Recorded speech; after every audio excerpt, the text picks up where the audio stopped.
mic muted. Well, I managed to do it successfully the last time. Forgot about the mic. Introduction again. We're back in Virtual Pool 4 Online. We're back for a round 2 match in this year's Virtual World Straight Pool Championship, Race to 200, between BrainFellout and BrainFellout from the UK and Hairpig from the States. 10-minute counter is on, and good luck to both players.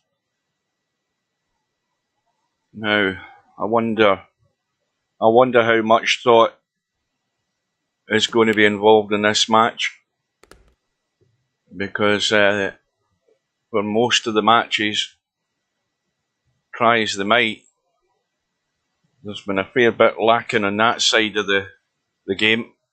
So we've got BrainFellout at the bottom of the screen and Hairpig at the top. Hairpig should be the favourite. And Hairpig has won the lag, and of course when you win the lag in straight pool, you stick your opponent in and get them to break off. Good morning to Fast Eddie.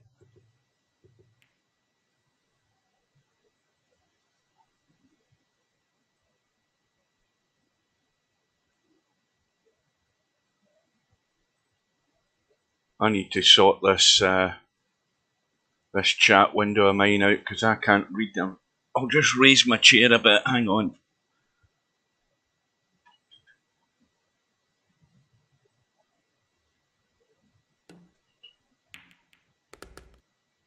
So, Hairpig off the mark. Now, just a reminder as well, today I haven't checked the schedule to see if it's been updated, if anybody else has arranged a match, but what I do know is that we've got a Germany-USA match in about, I think it's 4.5 hours time, or just under that now. No, tell a lie. Yeah, just under 4.5 hours, starting at 7:30 GMT, and that is between Sylvia from Germany and Larry, last year's finalist. So we'll be back for that one. And here's hoping this match isn't still on when that other match is about to start, because I've got to get my dinner as well in between time. But Hairpig having to play the combo. We're looking at it. He's now looking at the 12. And this cue ball might catch the 13. Don't know how. But then again, yeah, he's just got inside. And immediately we have these problems that you get in straight pool. We've got 3 sets of balls all lined up together. And if this 3 ball squeezes in the side, which it looks as if it does, that gets rid of one problem.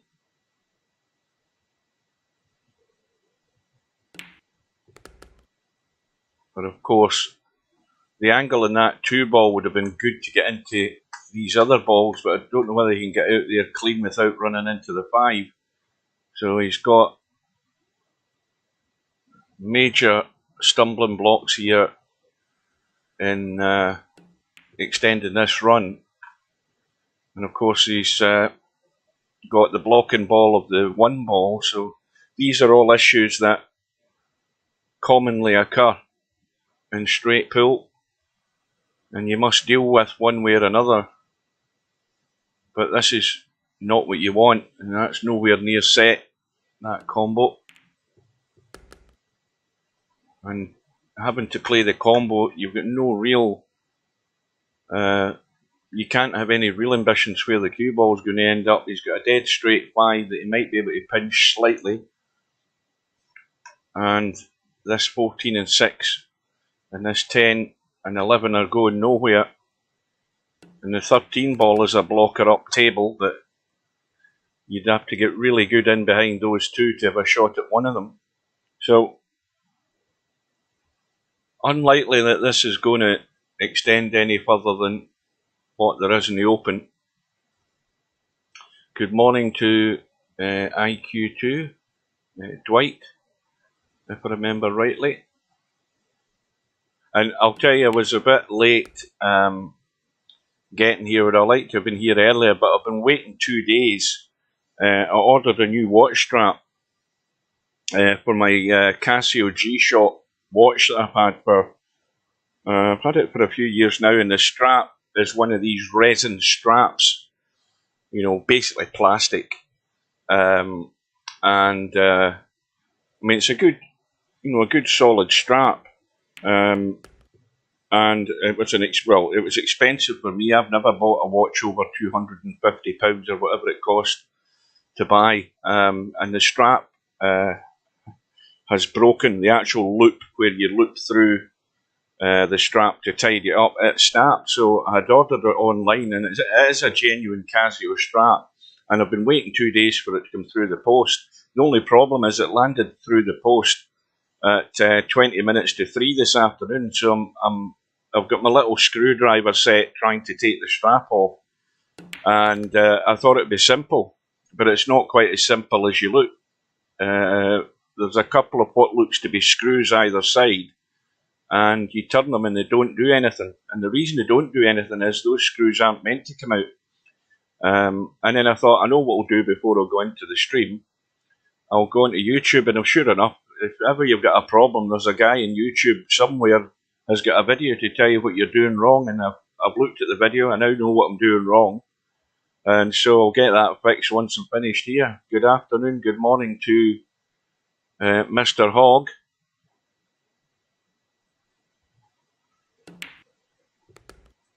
Meanwhile, Hairpig, with me chatting there, has solved his problems.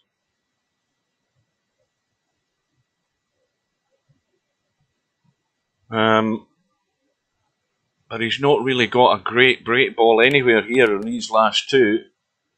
The 4 ball would have to be the last ball, and he would have to get inside that line. If I get my donut, he would have to get about here with a cue ball, somewhere like that, to be able to run into that side of the pack.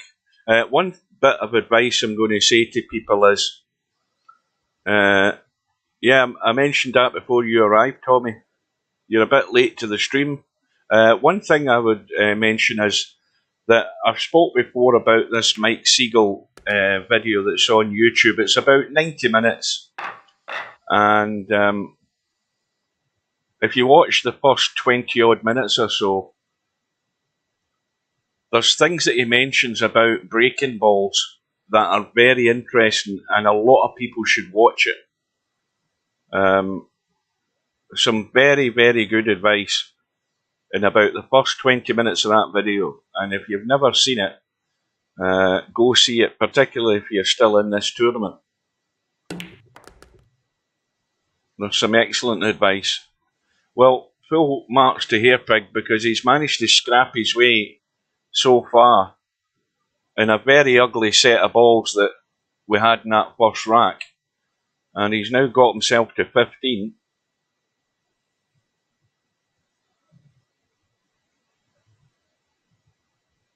And for any of you who were in the last stream, I had my replay working, but it was a bit too short, so I've extended the time by a couple of seconds to see if that will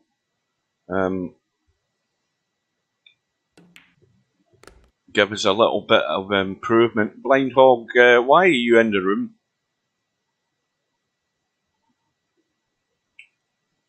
Or were you in the stream and then you've left and then gone in the room? Is that what's happened?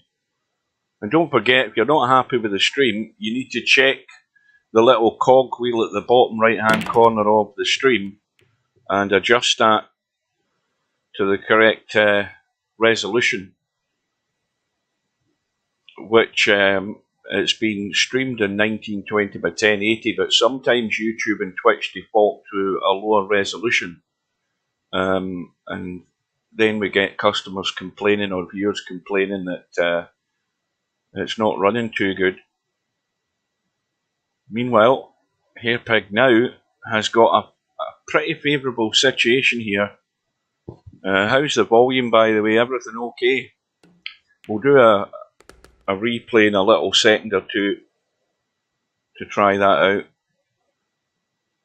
The interesting thing as well is that I stream to YouTube, Twitch and Facebook, and that intro that I played the other night, the one where I've got the VP4 title coming across the earth with the background music, which is, I think it's like the Universal Studios. It's based on the Universal Studios. I downloaded it off one of the download streaming sites that allows you to make videos. Well, would you believe it that Facebook stopped allowing my video to go public on Facebook because they say there's a copyright claim. And the interesting thing about it is YouTube and Twitch haven't done anything. And they never done anything the last time I was using XSplit Broadcaster, which was probably a year ago. And it's a weird thing that Facebook, that's why I disputed one of the videos that I had on Facebook, and they took they withdrew the copyright claim.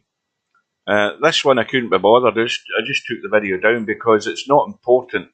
The important place that my videos are stored are on YouTube. Twitch gets rid of them after 14 days. YouTube just keeps them automatically.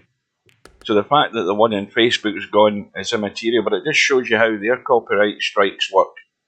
I had one false claim, which I disputed. They withdrew that claim and accepted that it was wrong. This one may well be genuine, and so I took it down anyway. But YouTube and Twitch aren't bothering. Weird. Well, Hairpig's certainly working hard. I'll give him his dues for that. He's on 23, and he is digging out shots here to keep this run going. And this 8 ball is off the rail. He's just got to get it nice and flush, not too hard. And he's got a couple of balls to bail out on. I would have loved to have been inside on the rail on the right hand side to get rid of that 12 ball, because that's the last remaining problem ball. And the other problem is he's gone dead straight in the 2. He might, if he can get good on this 3 after the 2 ball, he might be able to take the 1 up table and then drop inside on the right, which would then allow him to get on that 12. Let's have a look. Well, he might start running into things here and taking a risk. Yeah, he's trying to get inside a 1, and he's missed the 3 because of it. That's how easy it is to get it wrong. He almost got there. He might have been better to take the risk and run into them. He was trying to get good on the 1. In fact, he's too high anyway.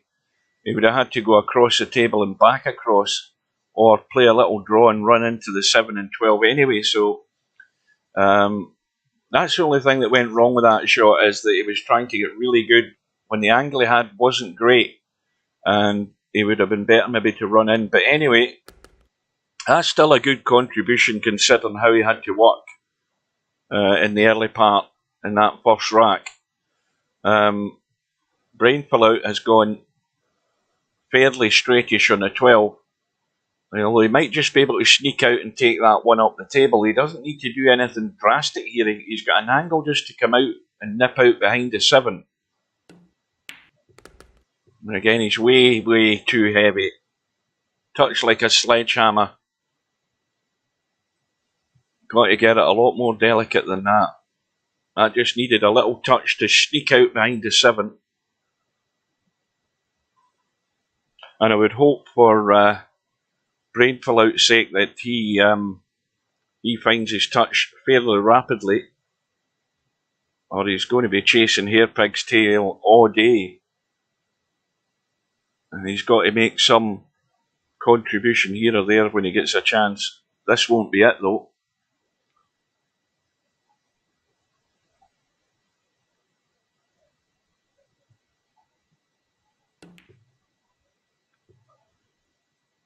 Yeah, that was never on. Now Hairpig has a 7 ball that's again not great unless you could probably get inside it, but where he is in the 1 isn't really going to help him there.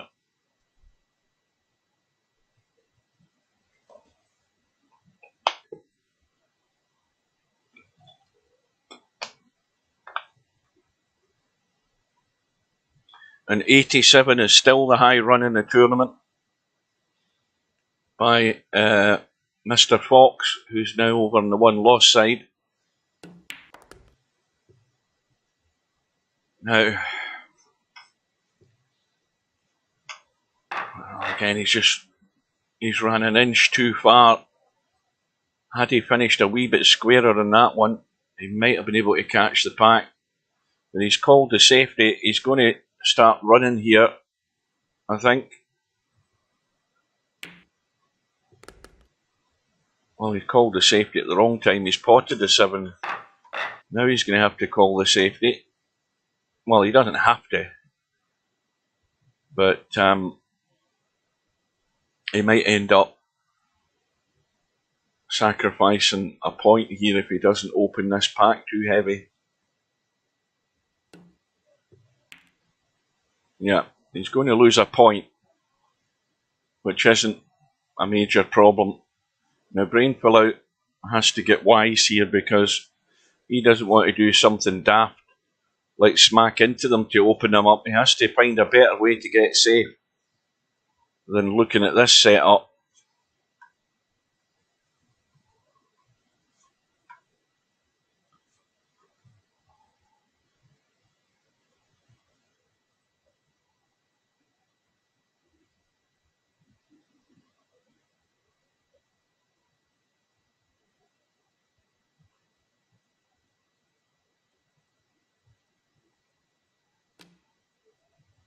Good afternoon, Albie. Yeah, what happened to Acero? Because that match wasn't even at its deadline, Albie. So why did it end up in a forfeit? What did he do? Or rather, what did he not do? That was weird when I looked at the bracket.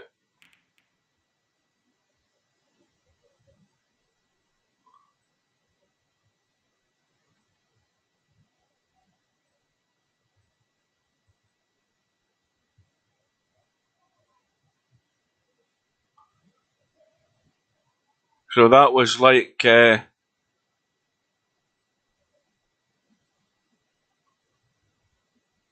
what, 40 visits to the table and 10 in each visit? Is that what that was, Hoggy?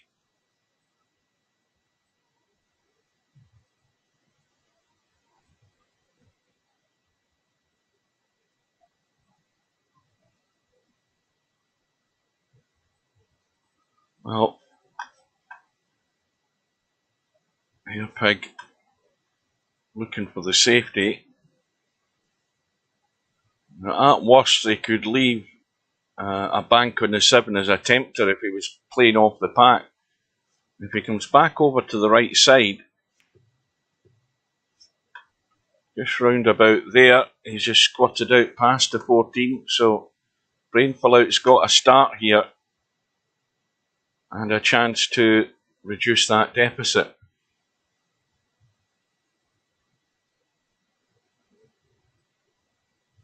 He just out and out decided to forfeit. Well, obviously, you know, he's got his reasons. Might be work commitments or whatever. Or it could be the fact he doesn't like the tournament setup. Now there's a surprise. It could be that. He may well have found that out and decided, well, that's a no-go. I don't blame him for it either.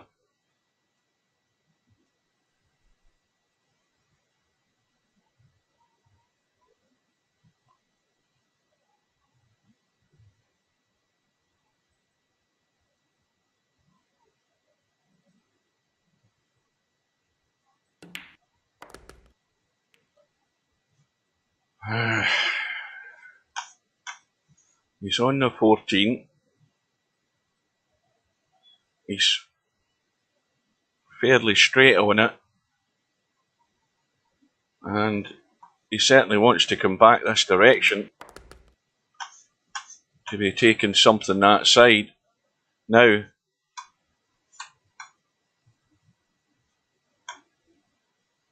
I think the main issue here is the 15 and the 8 are in the way of getting to that 7 good and comfortable, where you can get a hit in the 7 and try and run into those balls. And obviously the 5 is as well. It's just in the corner of the pack, but you really have to get perfect on it to have a chance of catching that 4 ball.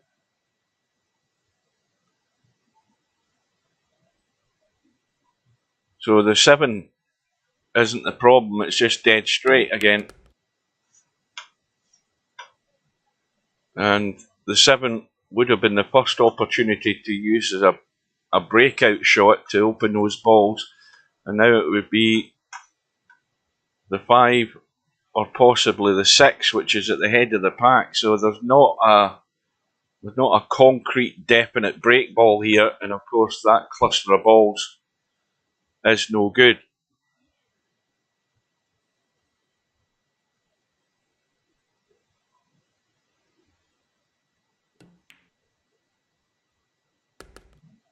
And now he's got an opportunity,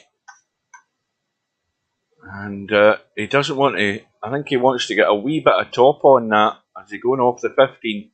Yeah, that's a bit better. Of course, the 15 would have done as a break ball where it's sitting now, but it's going to have to be used to open these up. Now he's playing lots of bottom, and he didn't really go at that with much conviction, did he? I mean, he's almost dead in the water, other than a dodgy 6 ball, and he had to be a bit more aggressive than that.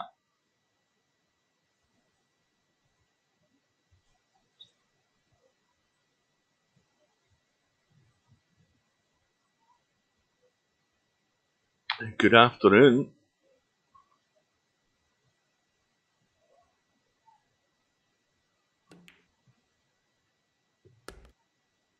And now he's too much of an angle in that 9 to be taking it on for a break ball. This 5, he might just catch the 4. He needs to get it nice and sharp to get these open.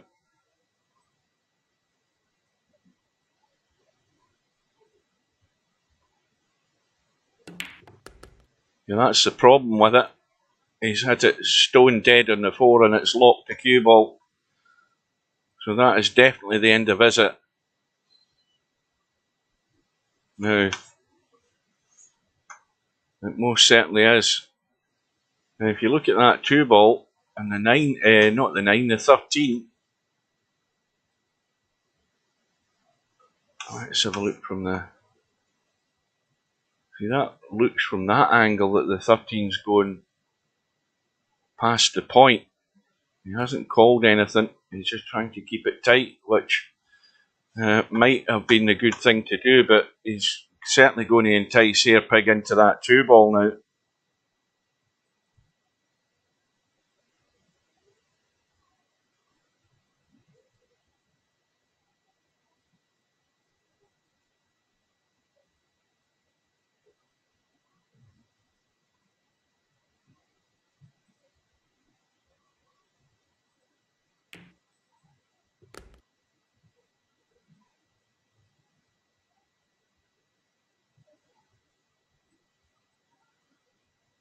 Well, the 4 ball would be acceptable. Again, probably better from the inside. Every time I say inside, I'm talking about there, inside this line, rather than trying to cut the 4 in and coming across into the pack. It just means the cue ball's having to travel further. But this sort of line from here on the 4 ball would be passable. And that 3 ball is in the pack, so it's not going to count. And now, of course, once again, we're at the critical point in the rack where Hairpig's looking to not only pot one of these balls, but get good on the second last one to enable him, and get really good on it to enable it to be really simple to get on the 4, which is easier said than done.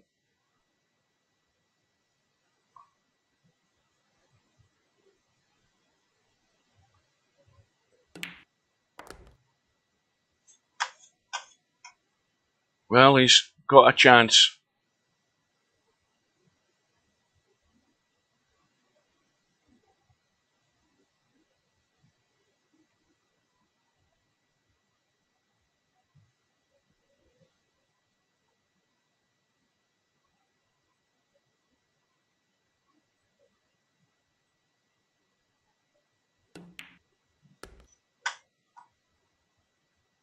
And that is perfect.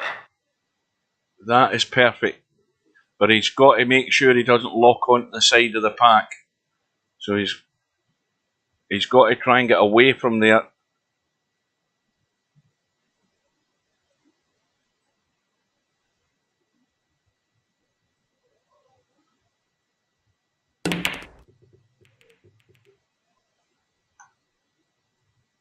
Well, I don't think they could have broke much better. Obviously, there's problems in the table, but the one problem you want to get rid of straight away is being able to pot a ball after the break shot. And he's got a couple. He's got the 10 in the right side pocket, the 7 top right hand corner, and we've got that cluster of 3. But he's got enough balls adjacent in that area. He might run through off this 10 right now and try and nudge something.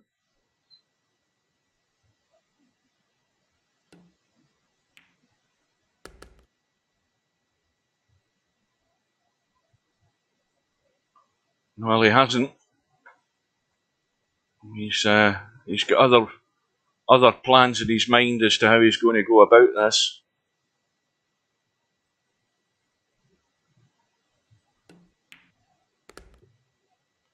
Could also do it off the 7 ball, although I think he's a bit short in the 7. He'll probably run into the 3 and it might move them. This is where you've just got to hope your luck holds out and you've still got some sort of shot.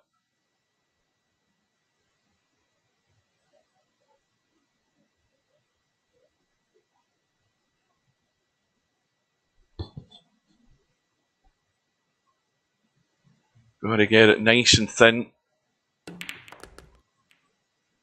Well, that's the perils of doing that. He's got rid of one problem and created another one.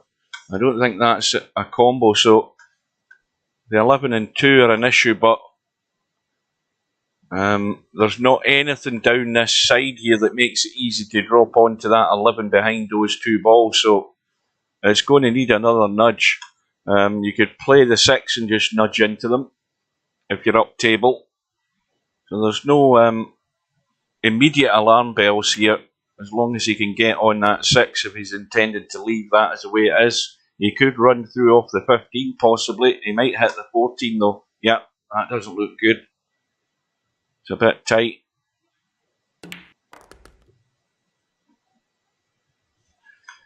And if that had slowed up, he would have had a shot in the 6.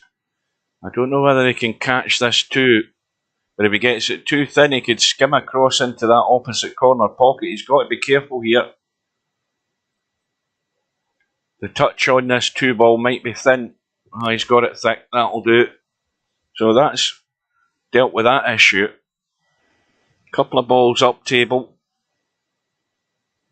And the strong possibility that the 1 ball could be favourite here. The 2 balls way at the corner of the pack and tighter to the pack, so the 1 ball looks odds on certainty as the break shot. So if he's got that in mind, then that's what he's going to be working around and avoiding at all costs.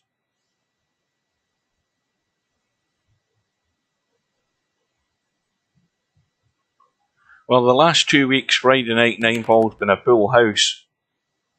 And people are signing up, people are beginning to learn, and they have been over the last few months, to get signed up early if you want to make sure you're going to get in it.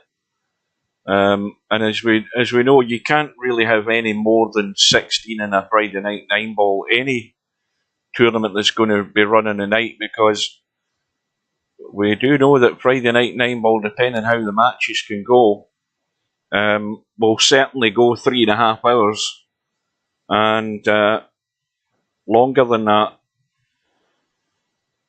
And it's asking a lot for people to sit there for that length of time, or any much longer than that, if it can be helped. So if you're wanting in, get in quick. Book your spot. So now, Hairpig's going to get rid of the 5. I would think the 8-ball would be next if he's just going to go through onto the rail and back up into the table to be able to take the 8-ball.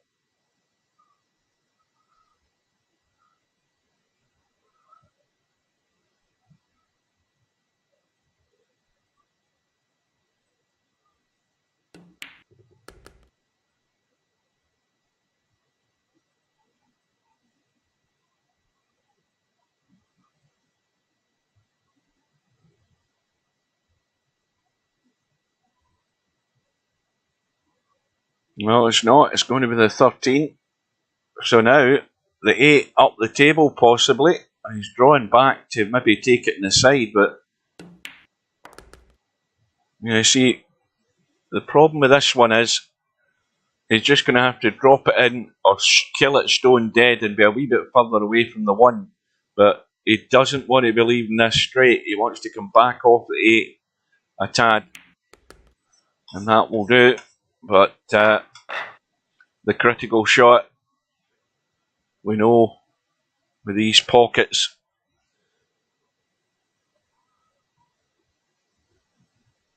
And of course, what we haven't been mentioning is that Hairpig is building up a healthy lead here. The run is 19. And he's, what, 33 in front or something like that. If my arithmetic's working, maybe not. And he's made the mistake. That's the difficulty with these pockets.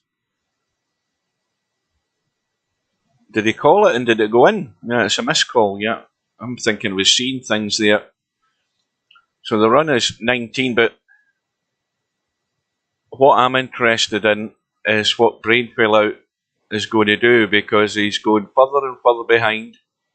He's got a good opportunity here to get into the deficit, and he needs to be taking all of these balls at this visit here. He needs to be getting rid of these. He can't be making unforced errors and misses to make Hairpig's life easy. He's got to get his act together, and he's looking around and looking around. But of course, you want to get rid of what's blocking the pocket, and that's the 11 ball. That has to go.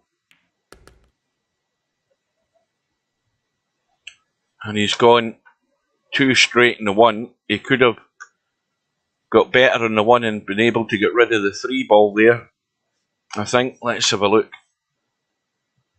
Yeah, the 3 ball goes, but he had no angle in the 1 to be able to get there onto the 3. Now, if he just rolls the 15 up table and goes up far enough, he may well be on the 5, but he's always got the bailout on the 9 or the 6. And the 6 ball is a blocking ball for that corner pocket if he ends up wanting to play the 2 down this end of the table. Obviously, 2 goes up table. And the 15 ball would have been a good enough break ball, but it's going to go. Well, you see, again, his touch is not good. He's way too heavy with that. Okay, he can still get the 7, but then the cue ball's running a bit more. Now, he might leave that 7 there. But now he looks as if he's lining up the 6, is it? Or is it? Now I think he's on the 3 now. Let's have a look. I think he's just on the 3 and no more. Although I don't think he's convinced he can get it, but he might be able to get it. The problem is the contact on the 14. It looks very tight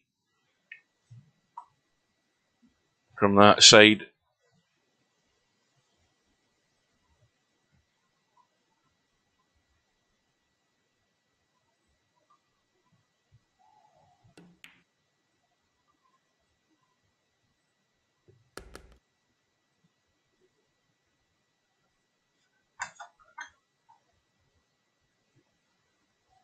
Well, he's not confident enough to be playing the 4. He could have played the 4 and run into the 12. If he takes the 7, he can get on the 2 and then get better on the 4. I'm trying to work out what BrainFellout is thinking. Well, there's the unforced error.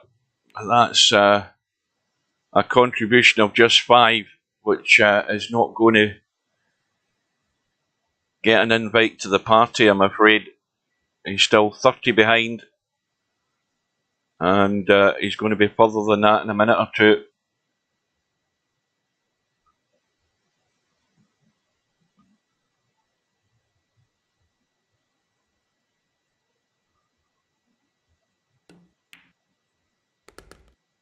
And now Hairpig can deal with the 3 because he's perfect to get rid of the 3. I think not convinced the 14 goes at that angle, but the 3 certainly does.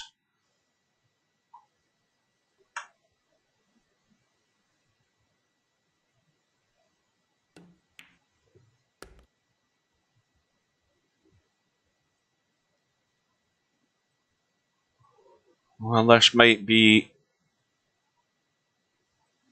reasonably well set, this 10 and 14, but there's a big gap between the two of them.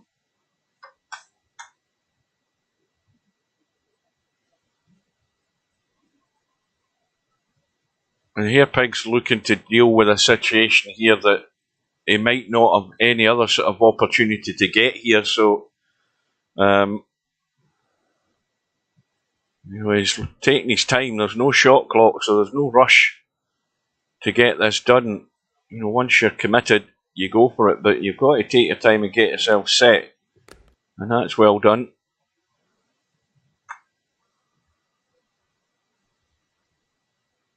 Now, once again, we're looking for a break ball.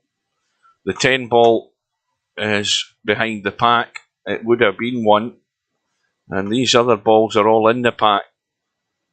And then, of course, you've got the 3 up the table or the 2 on the side, so there's nothing obvious here at the moment. But the 13 ball is now in a better position than it was. And once again, it's one of those inside shots on the 13, and the 5 ball is perfect for getting on the 13. Although he's looking at taking that out. Again, because the 5 ball is an adjacent ball to the 13, it'd be perfect to just pot it and roll through and get that inside line.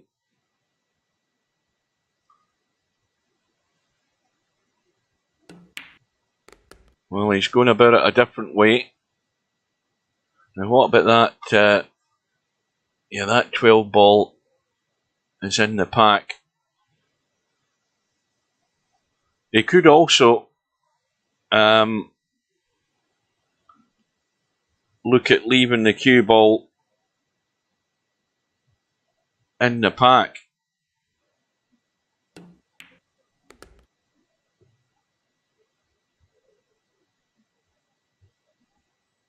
Try and get ball in hand from the kitchen. So the 13 ball is going now as well. And now the 2 ball's the favourite. But again, with the 2 ball, the problem with it is that it's pretty close to the rail. So if you're going inside it, you've got to be pretty much on the rail. If you're going to go from this direction, like where the 7 ball is, you've got to get the cue ball travelling with maybe a bit of help in English as well, to cut that too and try and bring the cue ball into that pack. You know, it's not as simple a shot. But the cue ball is going to go now as well.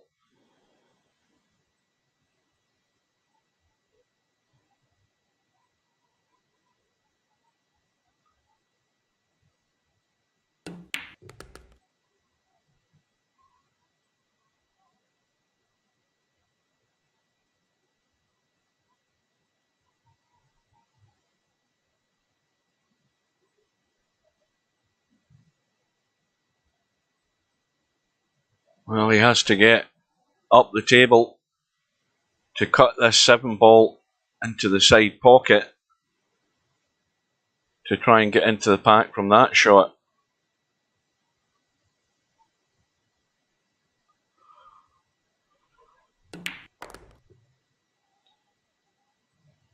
That needs to bounce off the rail. That's not bad. That is not bad. Ideally, he wants to smack these right in the top. He doesn't want to be hitting either side of the pack. He can easily scratch that way. But got to be nice and firm and take the risk.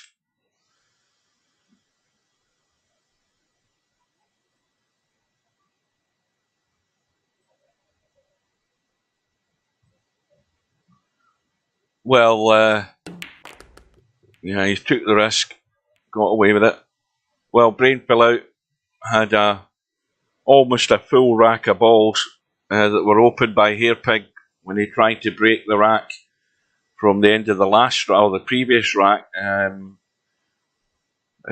Missed the break shot and potted a ball in error and had to miss call. And then at that time, BrainFellout was 30 behind, and he only scored 5 and made the unforced error, which you can't afford to do when the balls are in the open, as many of them were. There was plenty of balls to choose from, but he made the age-old failure of not being able to keep control of that cue ball, keep it good.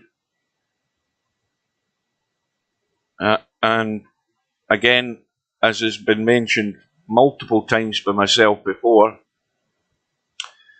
all Hairpig needs is just the bits and pieces. And in each visit, Hairpig is scoring more than BrainFellout, which is a guarantee that you're going to get over the line well before your opponent. And the lead is building up. And I'm going to do a replay test. I'll do that. I said I'd do that in a minute or two about 20 minutes ago, but I'll say it again.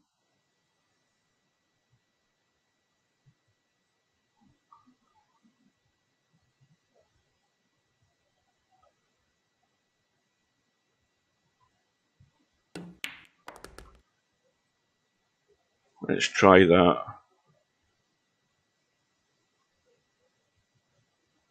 There's the replay. That worked better, didn't it? That worked much better.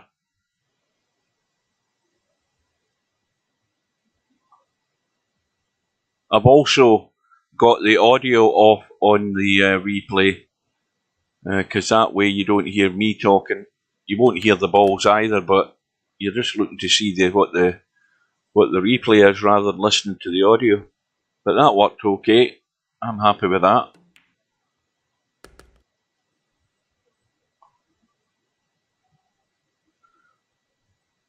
So Hairpig, the visit is 15 and the lead is 45 and counting. And you would hope that that would drive BrainFellout into putting more focus into what he's about as and when he gets another opportunity. But not only is it doing, we're hoping that it does that for him to make a bit of a match of it, but it puts more pressure on him as well when he comes to the table. He knows he has to score, and it's how well you handle that that'll overall decide the outcome. his contributions have to be better than what he's done so far, which is pretty much nothing. And if he doesn't do it fast, he's going to go a long way behind with no return and no prospects of a return either.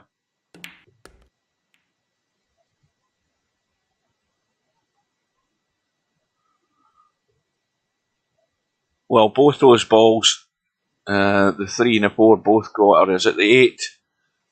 No, it's the 3 and the 4. They both go into this side pocket here, but this corner pocket, but one of them has to go, certainly, and both of them, the 3 ball isn't a break ball, it's way at the top of the pack. It would be a break ball if you were playing it into the side from here.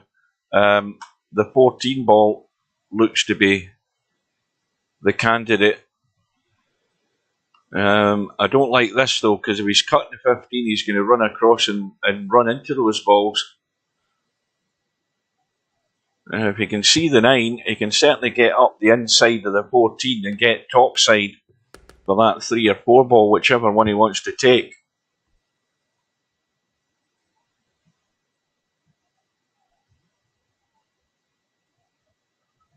The visit is now 20. And the lead is 50.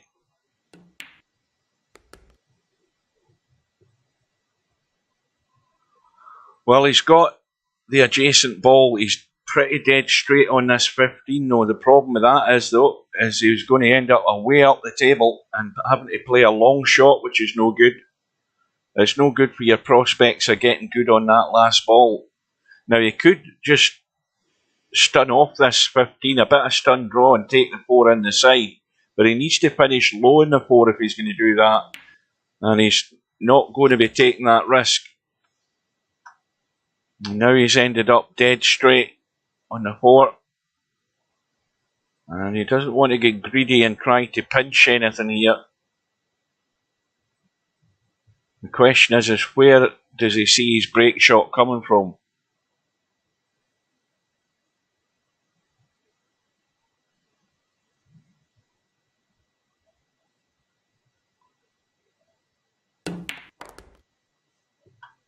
He needs to bounce and get away from that rail. Well, again, this is the downfall, the nemesis of keeping the run going this tournament setup with these pockets. Hairpig had a break shot in the previous rack, or the one before that, and that was the one where he didn't get the break shot. Now in 23, not an easy 14, and he's miles away again. Well, would you believe it? The 14's got around the table and went straight into the pocket it was called in the first place. Oh, that might be a lucky break.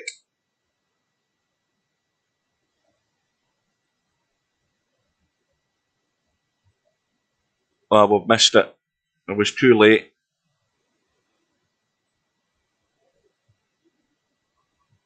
Too late in hitting the button there. I wasn't thinking.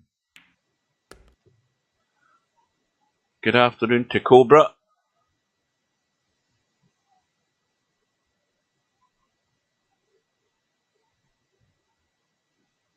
But meanwhile, Hairpig, by hook or by crook, his run continues. He's on 25.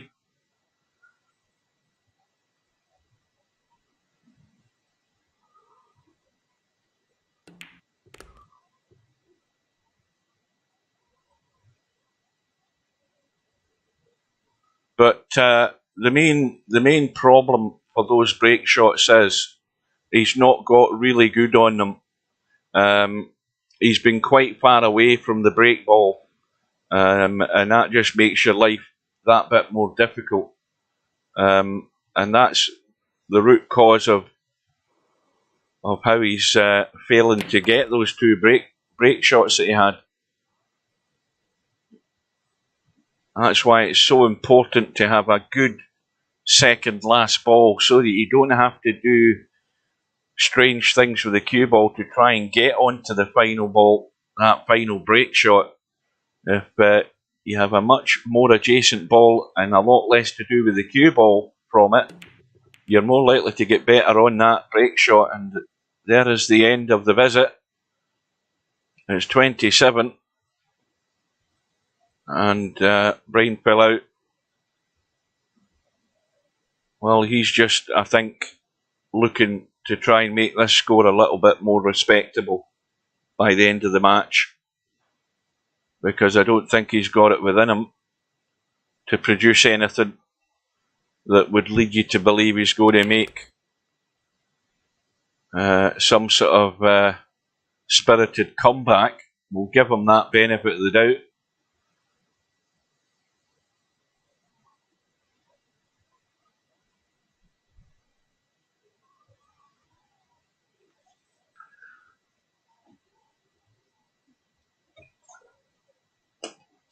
Now, somebody can remind me, because I think I mentioned this the other day. We've got a match tonight between Larry and Sylvia. Did Sylvia not play Larry in last year's event? I might be wrong, but I've got a sneaking suspicion that she did. So if you want to do me a favour and go into the, you're saying no, Larry. Oh, right, she didn't. I thought she did. Well, who was she playing? Was it? Trying to remember, but the one thing I do remember about the match, I think in the match that she ended up losing on the winner's side, I think she kind of lost interest in it. Started taking on far too many shots that she shouldn't have been, and then just fell away at the end.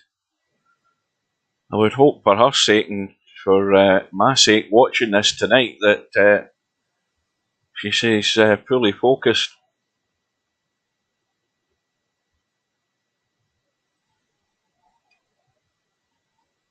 She's certainly well capable of putting points together. No doubt about that. BrainFellout's on 4. He's got a tight 8 ball down the rail, but the 12 ball, I think that is, it's over the pocket. And once again, there's not an obvious break ball. The 8 ball as a last resort to be used, but it's not great because unless you catch the corner of the pack and run up the table and not scratch, catching the back of the pack usually isn't great. Always snake eyes.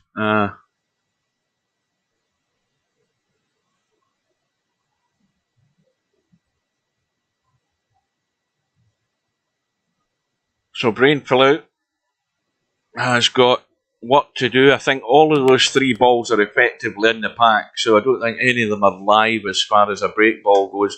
The 11 ball isn't. It's actually outside. And it would be passable as the break shot, but how's he going to get there? Because he's in no good shape right now, and he would have to stun this one up the table and hold for that 13. And it's not a shot that he might be too keen on. Now he's back on the 1.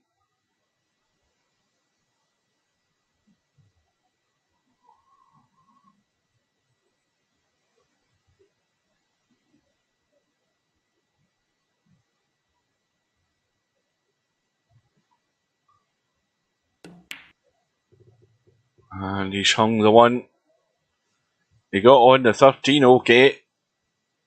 And my stomach is rumbling. It is growling severely. So, again, Hairpig just needs to pick off what's there. He's 50 in front. BrainFellout's contribution was only 7. And this is the way this match is going to go. But we are 56 minutes into the match there or thereabouts, give or take a minute. And we're not halfway yet.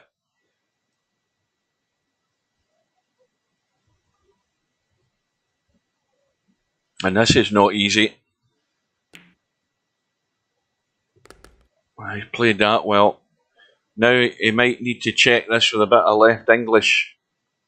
Or if he doesn't, he can play it delicately and come out into the table and still leave the angle in the 11, but he has to make his mind up one way or the other.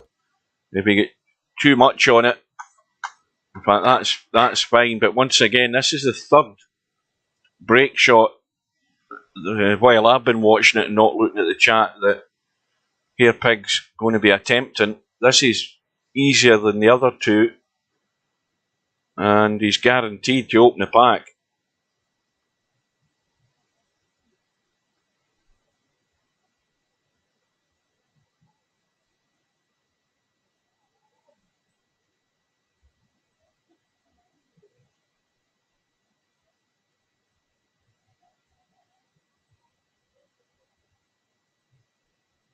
Well, he's getting himself set, and this time he's nailed it.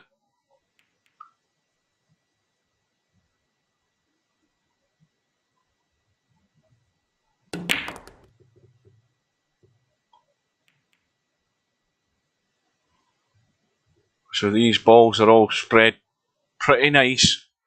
There's a little problem on the bottom rail. It's not a real problem though, the 14 and 1 are set. So you can easily take that out without too much trouble. He doesn't need to bang into them to try and improve them. He's got plenty of opportunities to get to that 14 and 1. So that's not a concern at the moment. What is a concern is where's the break ball? Because there's nothing obvious. The 2 ball might be, but he might end up with a ball behind the pack. The 10 ball's tight to the back of the pack, so there's nothing great here. Nothing immediately obvious that would be something you would work round. He could end up... See, again, he's got... I mean, if he made his mind up now that it was going to be the 10 ball, then he has to leave himself something like the 2 ball as a good ball to just drop through for the 10. Because now, with these balls on this bottom rail, the 14 been there, the 15 been there, the 15's now a blocker for the 3. So now he's playing the combo, and the cue ball will be running up, maybe hitting the 8, or to the right side of the 8. Well, he's gone inside and he's nudged the possible break ball away, so that takes the 10 ball out of the equation. And now we're struggling a wee bit here.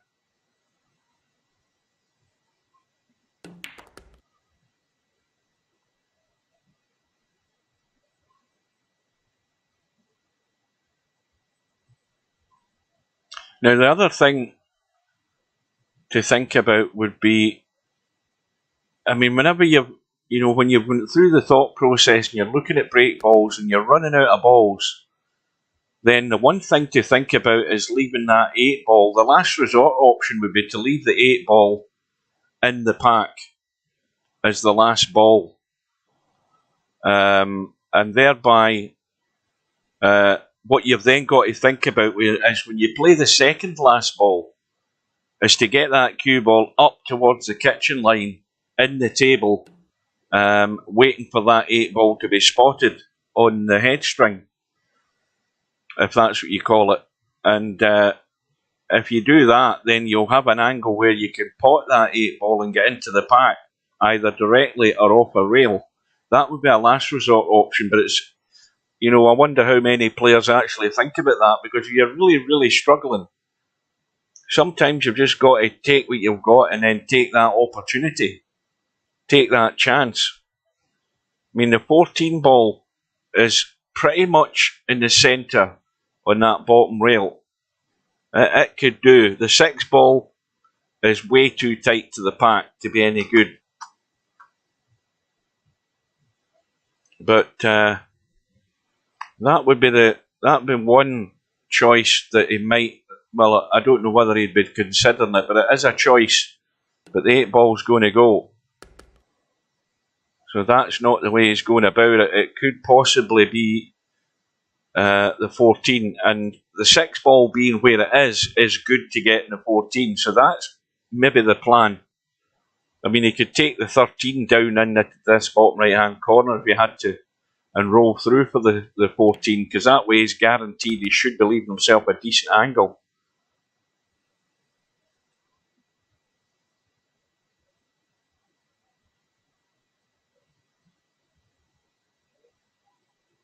Good afternoon.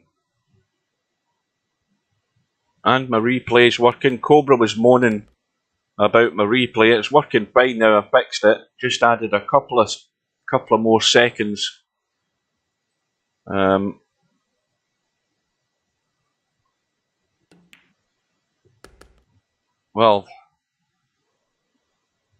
what happened here? How did BrainFellout end up back at the table? Because again, I'm looking at the chat and I'm missing things.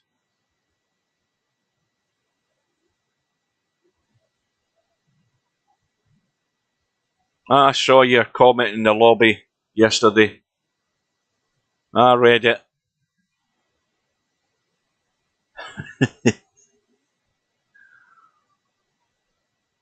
Well, it's anybody's to guess as to what's going to happen here, but this would be a fairly rare break in Virtual Pool 4 in terms of a break shot by playing a ball into the centre pocket and getting an angle to run into the side of the pack. But the other option would be a not too healthy 10 ball. I mean, there's nothing great here for a break shot, but the only option you would have would be potting one of these in the side with an angle, hopefully, to run into the pack. Let's put it this way, he's not got any other option.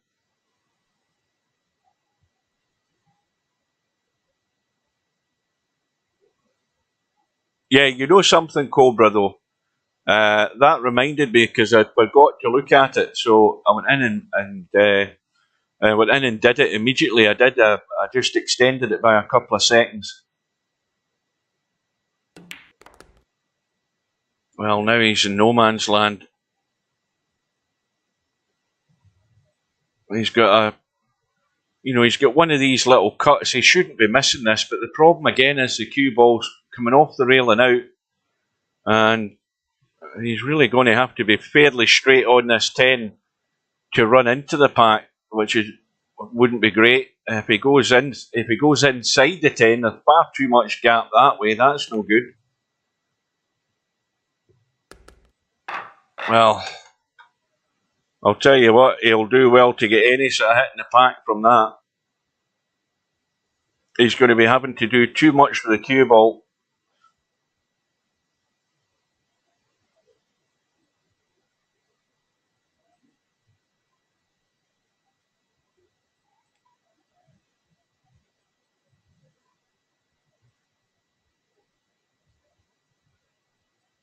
Calling the safety. He could be just running this around the angles and running in behind the pack. Although he hasn't got top on it to do that. He's just running it around the side. But you see that there? I think it'd have been better to run in behind the pack rather than leaving Hairpig a shot in the 10. He's left him see the 10 ball, and Hairpig's got a relatively easy safety from that.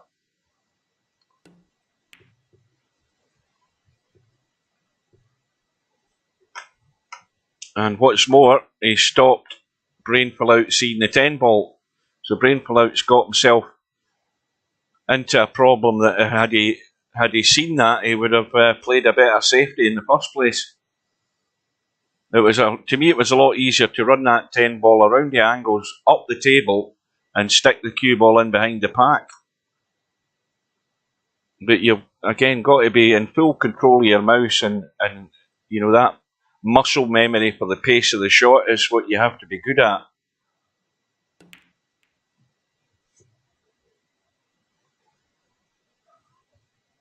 And that's not bad.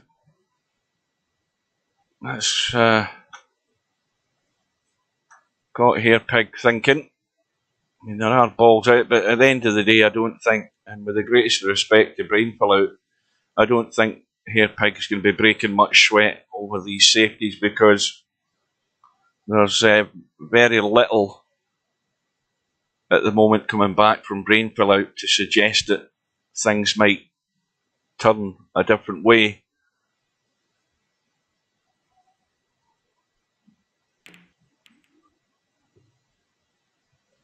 And I think that is still a pretty solid safety shot. That's a good one. Because, okay, BrainFellout can get to the 12. But again, he would do extremely well to leave Hairpig nothing on.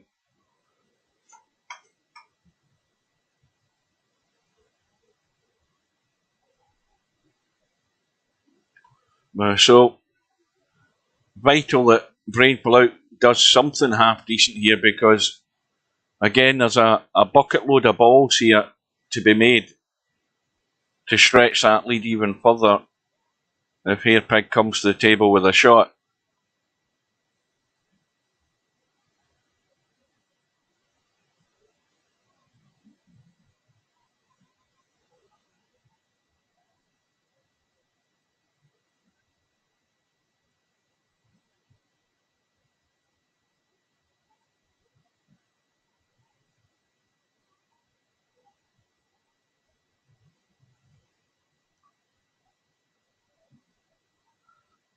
Now, is he trying to come back behind the pack here? Not that there's much to hide behind, but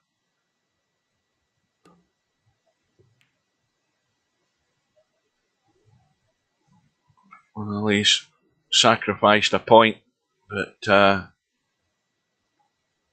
he's left Hairpig a shot in the 12. Fair play, he's left him nothing else.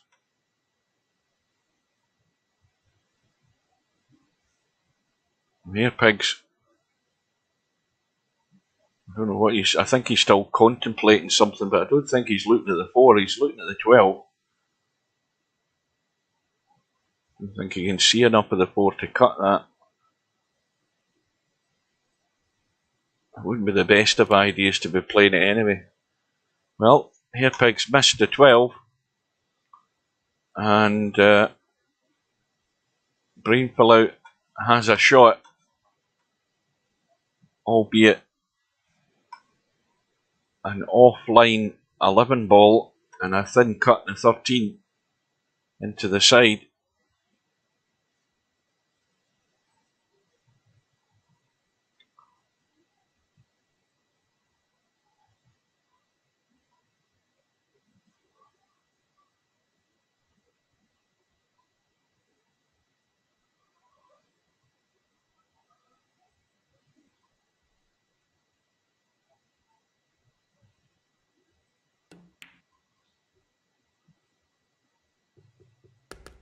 And it was the pace that took that in. Any harder pace, that just stays up. So now he's got a chance. Well, what he should be doing is setting himself a target here. He's in, 28. And he wants to be trying to get to 50. But to do that, he's going to have to do the one thing that he's been nowhere near doing in this match, and that's getting to the break ball and continuing the next rack. He's going to have to raise the game.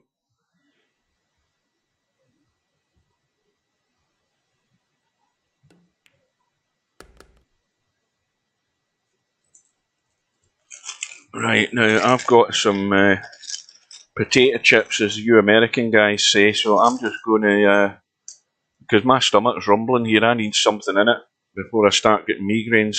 Be back in a sec.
Well, you're right, Cobra.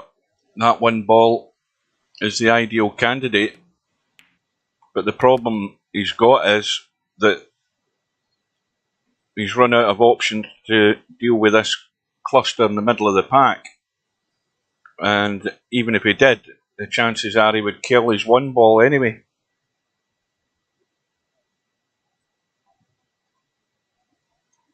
So the other option would be that 13 ball on the right side. Again, inside the 13 from, or is it the 9? It might be the 9, it's the 9. Because I'm just looking at a white ball which looks like orange in the top, but it's actually the 9. But sort of from that angle, maybe just by the middle pocket would be the break shot. Because again, he's gone dead straight in the 1. In fact, he should be taking the 9 right now and trying to do a break shot, because he's not going to get any other good opportunity, I don't think, to deal with this situation here. He's got to try and stun across and nudge something.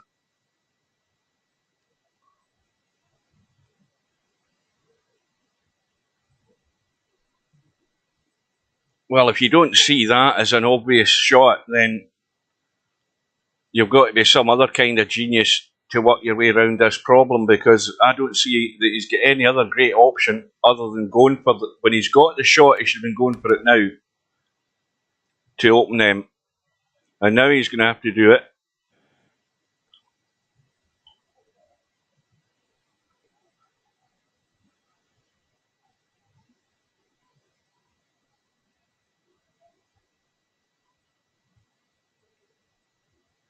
He's got to hit this firm. This has got to be firm and accurate to get the pace off the rail. If he goes half measures, he'll probably do no damage at all. Well, again, you tell me, but again, he's 7.5 feet from the one ball. He's just going to have to brush through and nudge and focus on getting the pot. So this could turn out good, bad or ugly, but it's anybody's guess.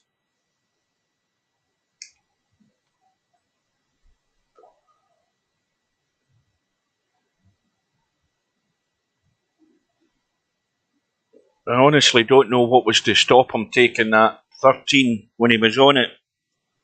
Half decent to nudge those. And now it's all ended in disaster. He's probably set up a combo in the process. It's absolutely plumb dead set. And he's also now got a shot. Well, he's got the 2 ball as a break ball if it comes to it. The 7 might go into a break shot here. This 7 will go to our right as we look behind it.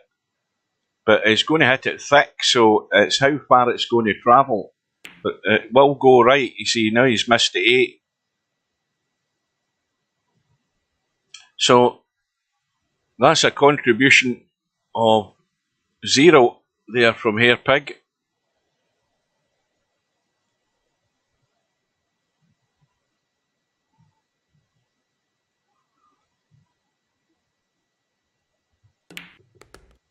How does that 8 ball look? Well, it's right at the corner of the pack. And again, that 8 ball would be much better being played from like there in this situation.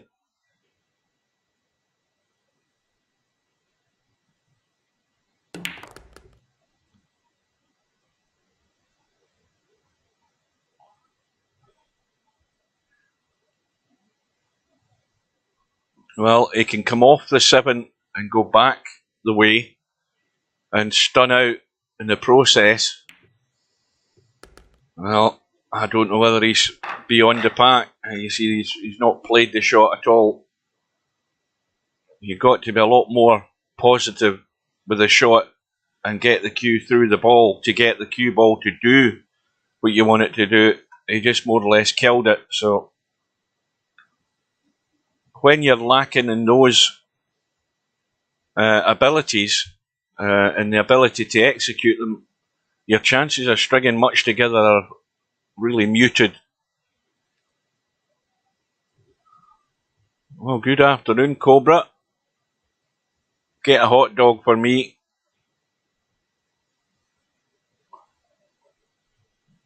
Probably cost you about £5.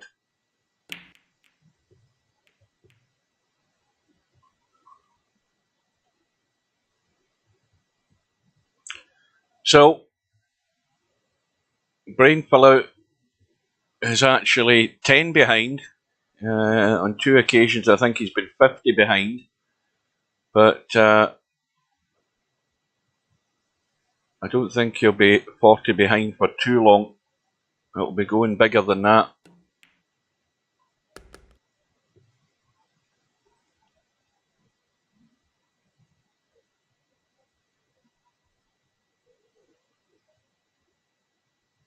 Now, what's a Butterfinger hog? Is that like an iced cookie or something like that?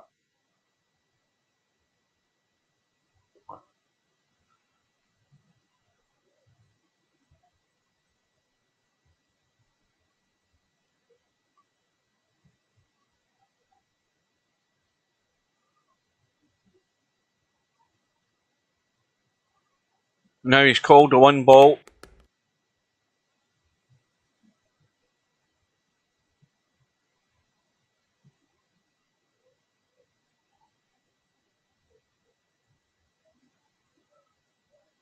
That worked as well.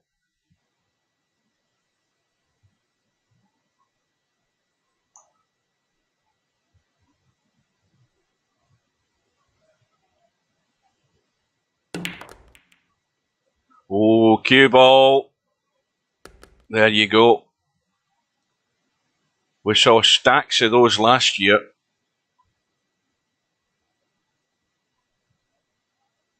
Well, BrainFellout's getting his chances here to just narrow the gap.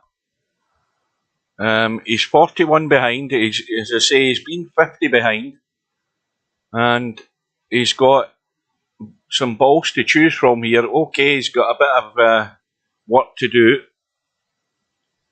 But they are there, and he has to get rid of the 8 ball first of all. And he has to get into those balls in the rail. Because the 8 ball is a blocker.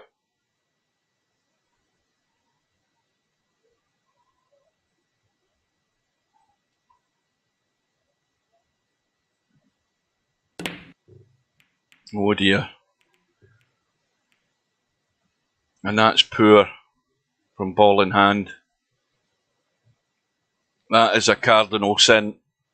And the cardinal sin's a straight pull. Cardinal sins of any game when you've got ball in hand.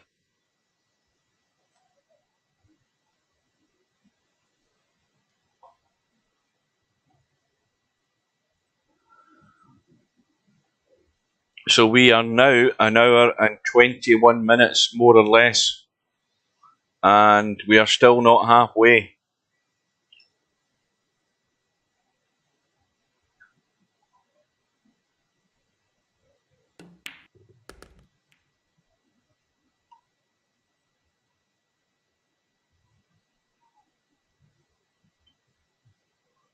Well, I reckon if BrainFellout can get to 70 in this match, he'll be doing well.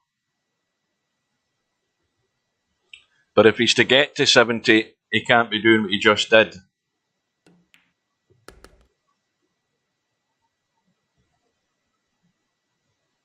And now Hairpig might try doing something off the 12 here and nudging stuff about. But the 2 balls is as good a ball as anything to do that. You see, he's now nudged the 2 ball out of the way. It was a blocker when, trying to get into those balls. He might have been better trying to get on that too, which was far easier if he got a nice angle on it to run into the 8 and 9 and open them out. He could try again off the 4 going inside. He's going inside left English here to chip the 4 and skim in and get a nudge. Well, he's may well set up a combo. He hasn't really improved it that much because he's now got another issue with the 3 and 9. And he's going to have to dig out a 6 ball in order to continue the run. Now, is he trying? Do you think he can see enough of the 9? I think he might be. He might just be able to see enough of it.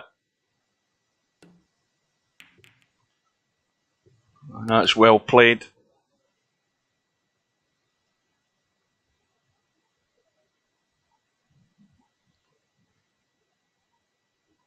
Replay's working a dream now.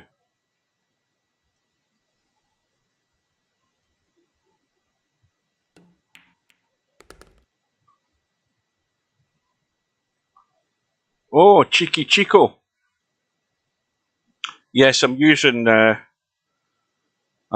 more professional setup with XSplit Broadcaster, and it has a replay function if you set it up right.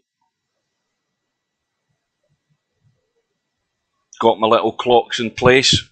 We've got the local time, 16:24 and counting, and on the left side we've got the match time, which unfortunately I didn't put an option for days in the match time. The way that this match seems to be going, we could be here another couple of hours yet.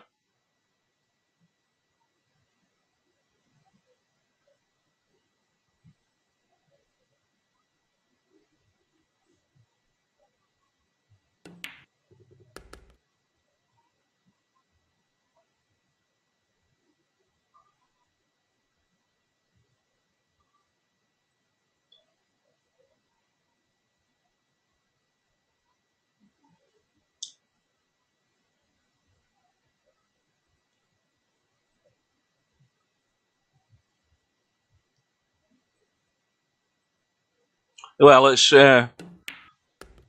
Hairpig's been struggling to get his break shots, and BrainFellout's just been doing very little, and it's always going to be the case that Hairpig's going to get over the line a lot sooner than BrainFellout's ever going to do it. So now, hopefully for his sake, he's got the angle in the 6. Well, he didn't. So now he's got no option. He's going to have to make the combo on the 8. And it's not bad for making the combo because you've got that nice little gap between the 9 and 8, and it allows you to get the right hit in the 9 to cut that 8 down the table. Problem is you've got to play it fairly delicately. The 9 ball would come back into the table, and you're just hoping that you get some sort of shot. If he hits it too hard, the 9 might run across into the pack, in which case it's going to go down onto the spot.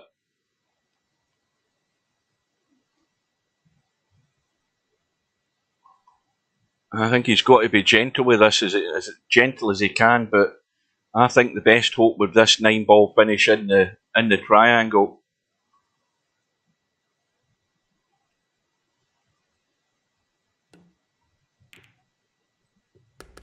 And it's gone thicker than I thought. And now, well, he could really be ambitious with this. I think the safest shot, not that he needs to worry a great deal, but the safest shot is just to overcut the 9 and run for distance. That'll do as well,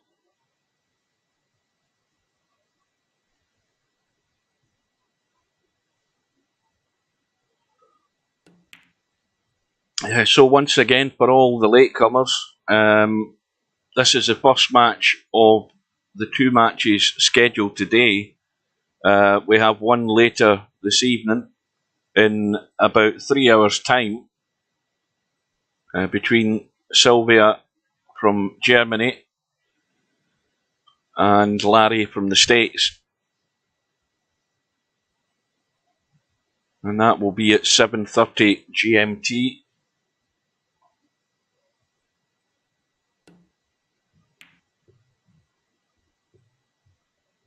Good evening or good afternoon to Bedhead.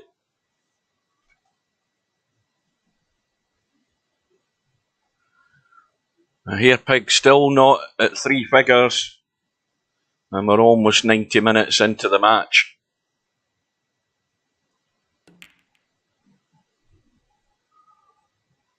BrainFellout sacrifices another point, but he's left nothing.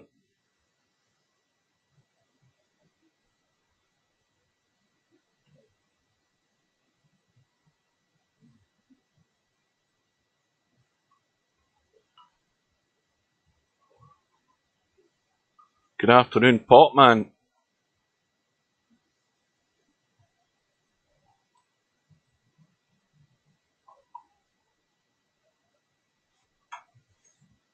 Oh, that 12 ball does go. A good bit of top on this needed to get the cue ball out. And he's got a shot. Now, just a wee second, guys.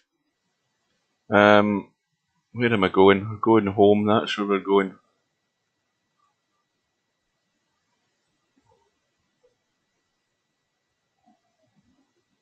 Just do a quick double check on the bracket or on the main page of the tournament to see if anything else has changed.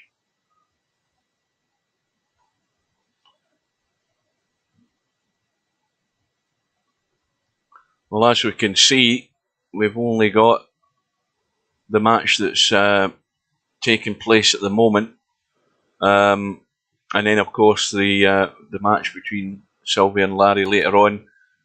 We've got a match on Sunday between Moz and Shibo, and that's at 7 p.m. And with that match, that'll be my last streamed match before I go back to work on Monday. I've been off all this week.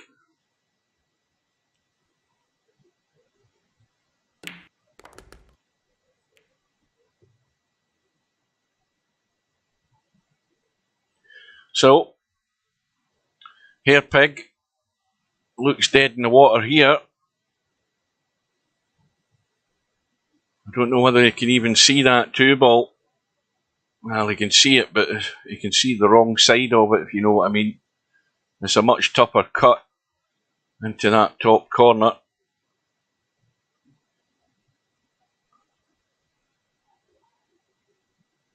But he's not really got much other anything else available, been stuck behind the 10.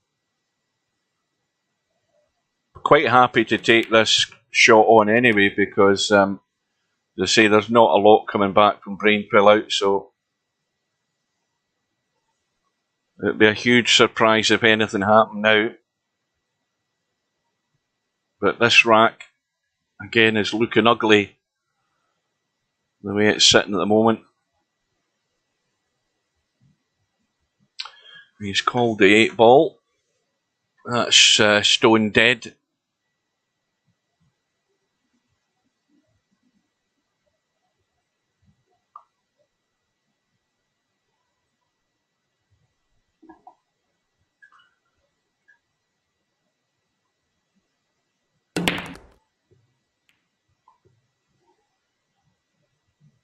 Yeah, Paradise Pool, I tried that on the, I think it was the PlayStation, it was crap.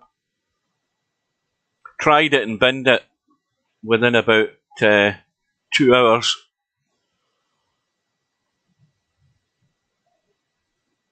Well, you see, that just shows you your judgment, Potman. You thought it was great. I'm very quick to dismiss crap when I see it.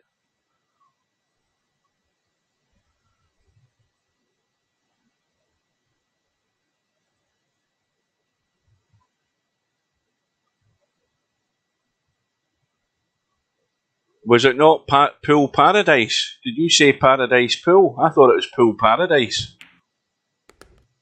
You don't even remember the name of the bloody game.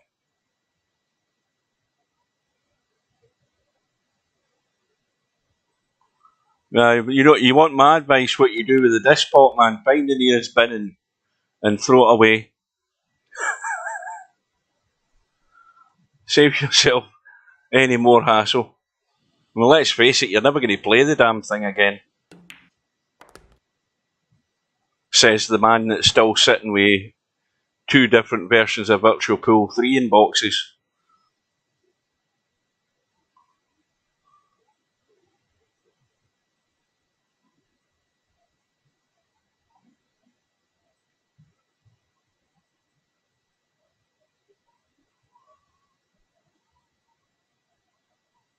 So, the good news for Hairpig is that he's finally broke the 3 figures. The bad news for us is he's still got 96 more points to go.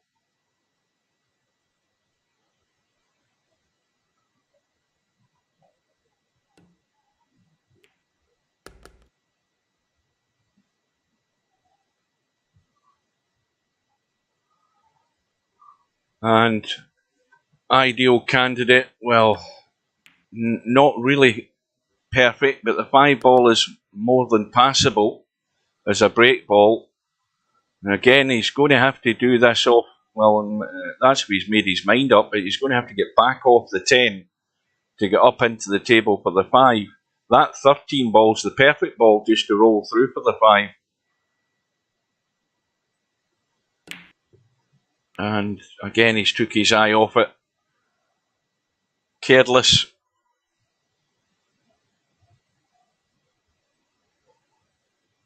Well, now BrainFellout can pot whatever it is on the rail is at the 10 ball and leave himself, just bring the cue ball out into the table attached. So just drop this in dead weight, bring the cue ball off the rail, and then leave that angle in the 13 to get up into the table. And I think he's gone too straight.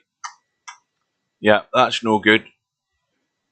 Got to leave himself somewhere about there, would have been ideal to get the cut and get up the table. Maybe spin it into the side rail and out. One of the two, but where he is now is absolutely no good. And he's trying his best, and that's no good either. So now he should be running and hiding, and it's only 2.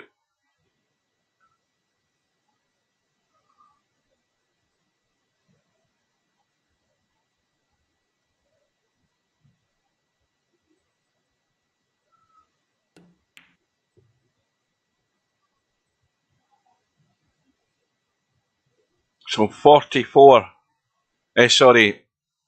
64 points the difference.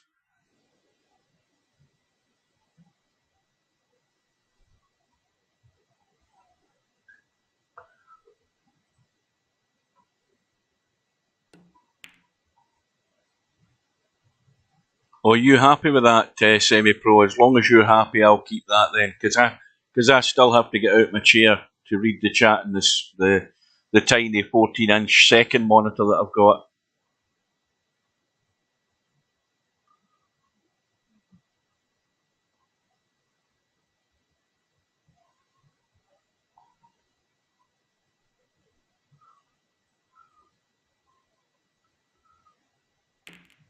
So that's a point going for Hairpig.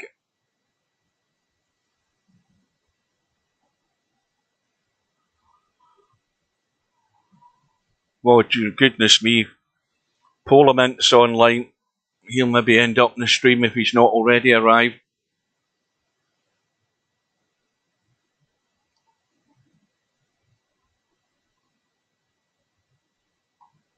He's bound to be sober at this time of the afternoon. I wouldn't think he's half cut at this time.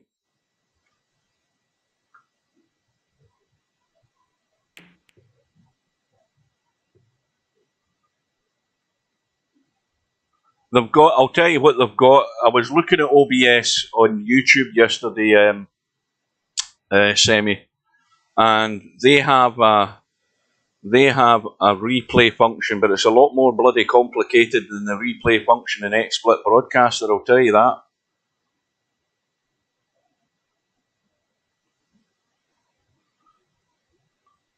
You know, setting up your your streaming channels and everything. I don't know whether OBS allows you just to, connect to YouTube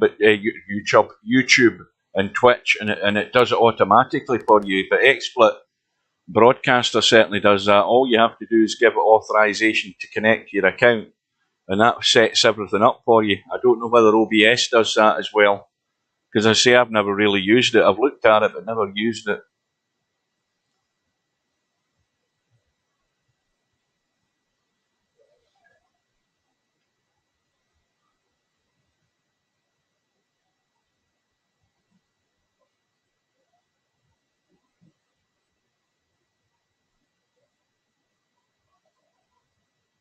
Oh, there he is. Speak of the devil, and he arrives. I don't use it. I don't delay chat. You mean?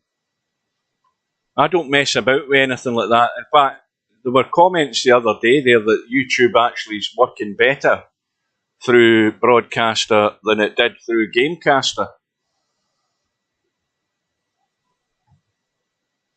I told you Ollie would arrive.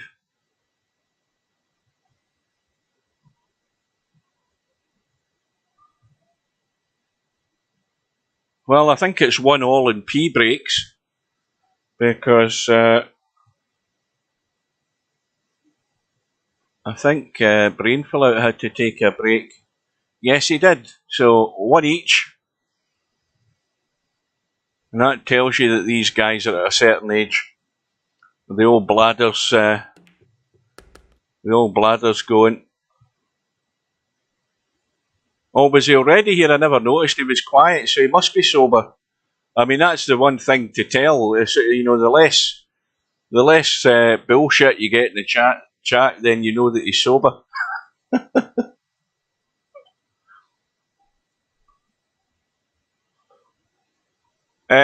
By the way, Polo, I was wanting a scoreboard for the top right-hand corner, and I downloaded one yesterday, but I didn't like it because you can use it as an overlay.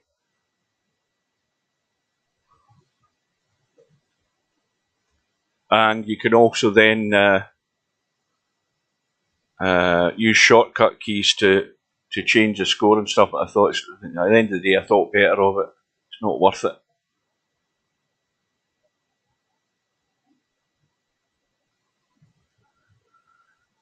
So, I was just turning the table there as he went to the top down, well, as he went to the nominating thing, and that's what skew whiffed the table. What's he called? The 12 ball? The 10 ball? Oh, this is ambitious. Yeah, that was a mile away. Again, just a contribution of 3. In fact, he's probably been and gone. I think he's left the building. He's seen enough of this, I'll tell you.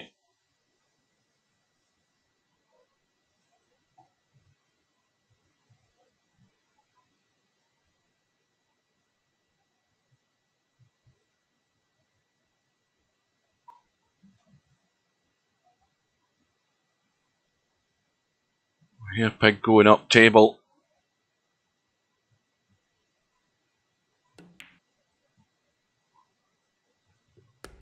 And loads to choose from here, as well as nominated break balls, although the 11 again is a bit deep towards the back of the pack.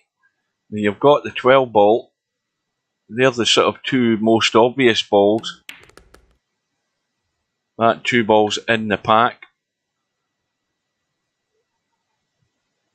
The 10 ball would be not bad from a behind the pack break, but it's gone. So it looks as if that it could possibly be the 12 that's the favourite at the moment.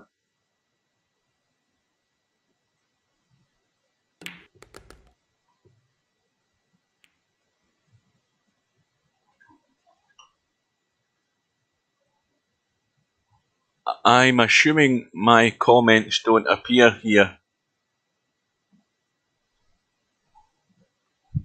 Oh no, haha, that's what it says, right? No, well, your comments do, yeah.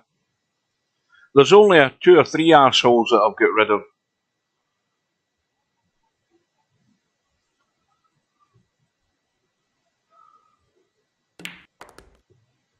Oh, wait till I tell you this. I was looking at my was it Chrome? I think it's a Chrome browser, and I was looking at favourites that I had imported from my previous PC, and I had a shortcut for GT Planet, which was a forum that I signed up to when Gran Turismo 5 came out, I think it was, and I was just going through some of the favourites to see if most of them were dead.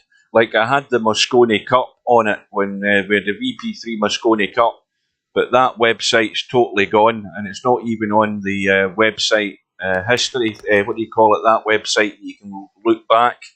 It's not even on there anymore. But I went into the GT Planet, Gran Turismo Planet, GT Planet, I think it was.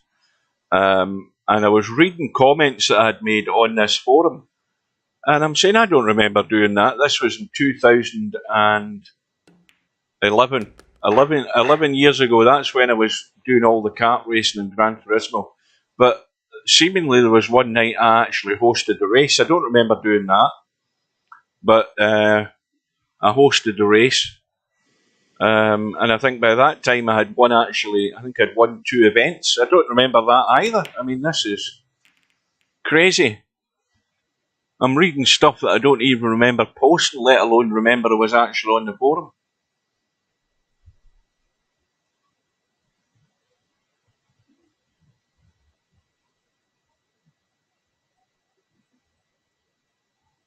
So, Hairpig, on a run of, well, his run of 11 had just finished. On 116, BrainFellout on 45, and a dodgy cut in the 6. Or is he trying to cut the whatever that ball is onto the one over the pocket? No, he's calling the 6.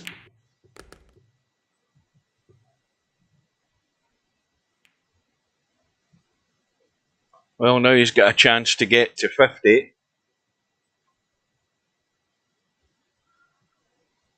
I said he'd do well to get to 70 or 71 from, I think he was in 41 previously. But that's as good enough an incentive as anything to just try and put something together.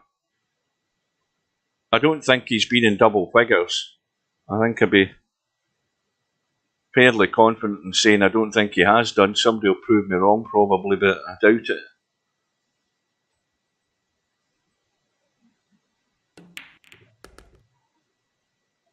And there's something wrong with YouTube, by the way, as well. Have you noticed? I don't know whether any of you guys that are watching on YouTube, is the live stream window telling you the title of this live stream? Is it saying Friday Night Nine Ball, or is it saying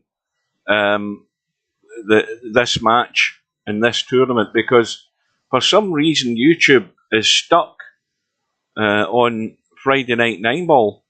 I don't know why, but whenever I go and look at the stream once this stream's finished and go and look at the live stream videos, it's always titled Friday Night Nine Ball, and it's annoyed me. I don't know why it's doing it. Yeah, I mean, it's doing the same bloody thing again. I haven't a clue why it's doing that. I clear the title and I put in this title, the title, for the VP4 2022, and the names of the 2 guys playing in the match, and it saves it, and it shows up on my live stream monitor page as this tournament. Yet whenever it actually goes live, it goes to Friday night, and I have not a clue how it's doing that. Anyway, once it's finished, I go and change it anyway, so it's stored on YouTube under the correct title. But it's nothing major to worry about. It's just an annoying thing that happens. So that 2 ball's ugly where it's sitting. Meanwhile, BrainFellout's target of getting to double figures on a visit may well have gone already. Well, you can see the 1 ball, and if he bangs this hard enough, he might get across the table twice and hit something. Or he could get a good angle on the 14 and get into them from behind.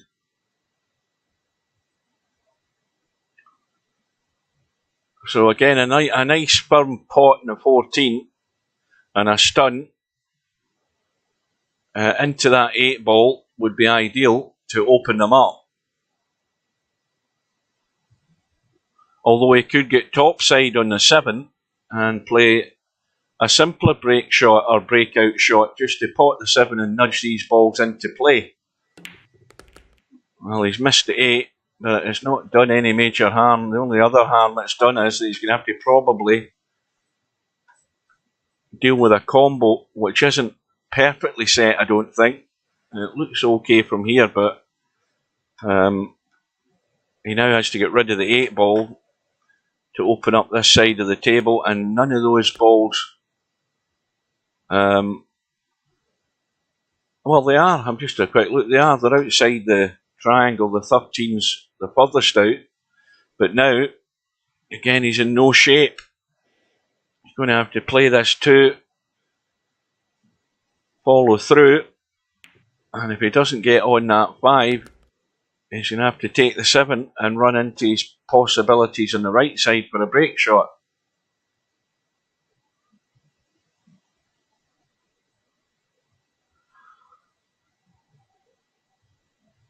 But he's got to double figures, and he's on 55.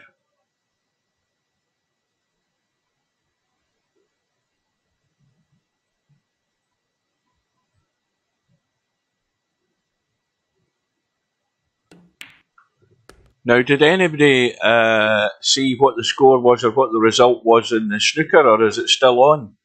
With John Higgins and what's that boy's name?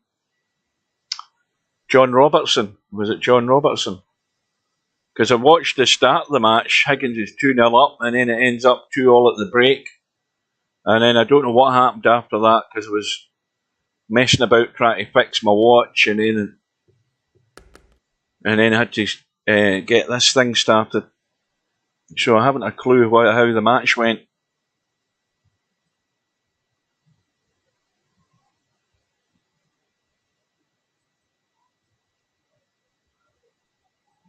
So we know that 11 and 4 ball are a reasonable combo.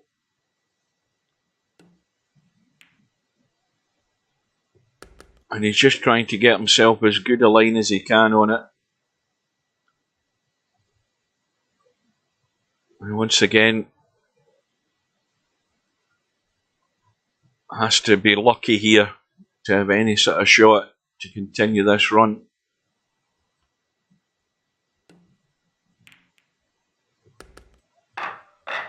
And that won't do. He's got a slight angle. I don't know whether he's got enough. Let's have a look from this side. Well, it's not bad when you look at it from that side. He's going to have to force it though. Well, he's calling the safety. So, in this case, it won't matter what goes in. It won't count. Did he uncall the safety there? No, he did. He just left it as it was.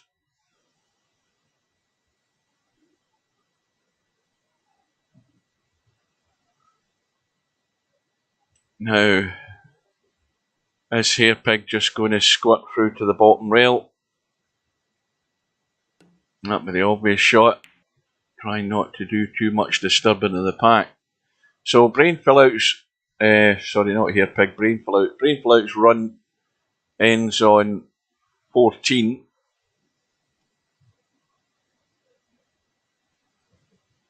I thought that wouldn't count. Somebody can correct me if I'm wrong here. That was BrainFellout that was at the table trying to get a break shot. unless I'm not paying attention that much that I miss something. I thought that on that last ball, BrainFellout called a safety, right? I must have missed a shot looking at the chat. But if BrainFellout called a safety on that ball and he potted that ball, I'm assuming that would have been the end of his visit. Yeah, but I thought that if you call a safety, that's the end of your visit. Then I looked at the screen again, and why was BrainFellout still at the table playing his next shot? That's got me totally confused. I must have missed a shot somewhere along the line.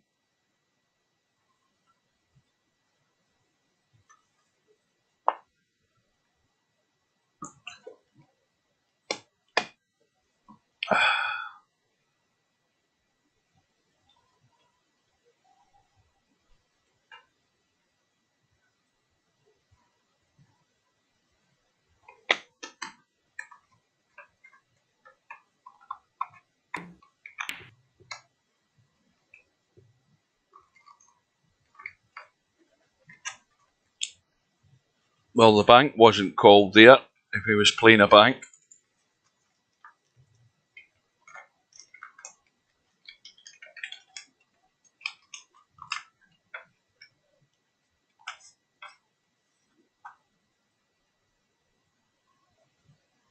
And nothing's been called here by Hairpig.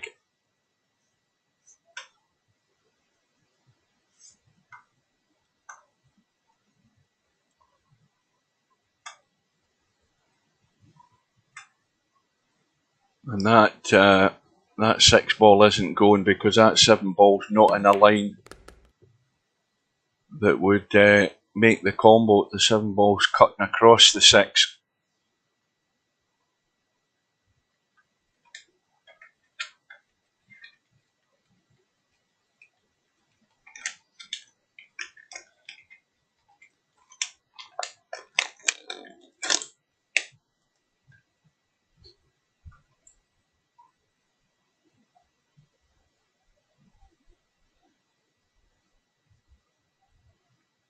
I'll mute the mic, guys. I'm absolutely starving.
Well, the mistake made by BrainFellout isn't going to be punished.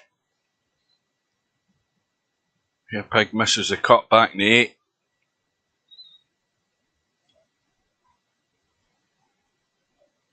Well, this 7 ball's going to do some damage.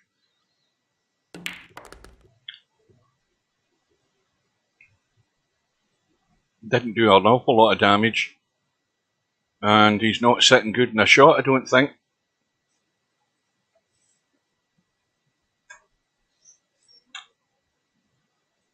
He's got a dodgy 9. And that is about it.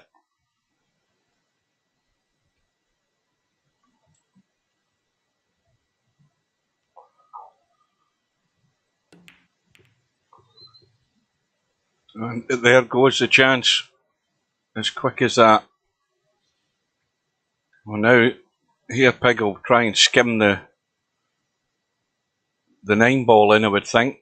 Or is he going to leave that as a bailout shot? Because he could have run off the 9 to break this bunch of balls.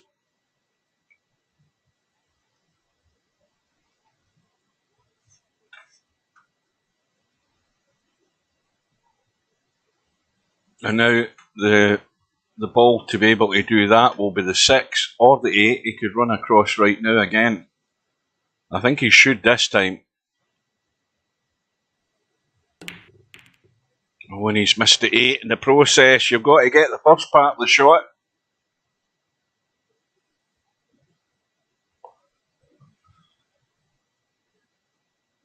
So BrainFellout's been sort of left off the hook there and got a chance to get closer to 71, which was a target I set him way back when he was on 41. And then his next target after 71 would be 100, but he's still got to get the business done here.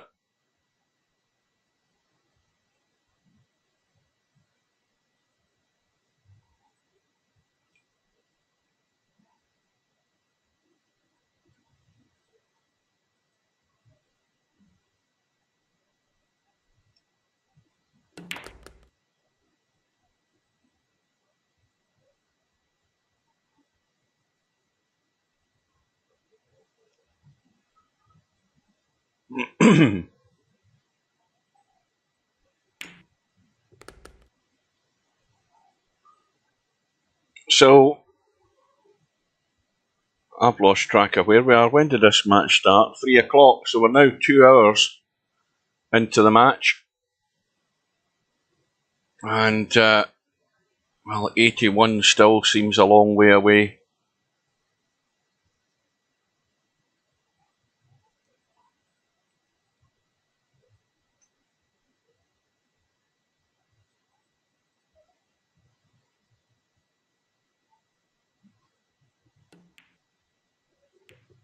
Oh dear.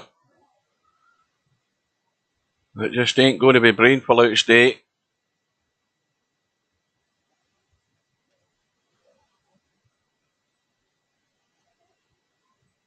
And once again, well, Hairpig would do well to leave that 1 ball where it is, because it's handy to get to the side rail and play the cut in the 1 and run into the pack, because there's nothing else in a great position.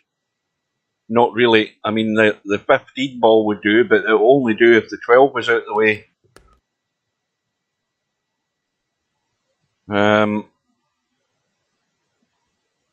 The 14 ball's not exactly ideal either, where it's sitting to the left corner pocket.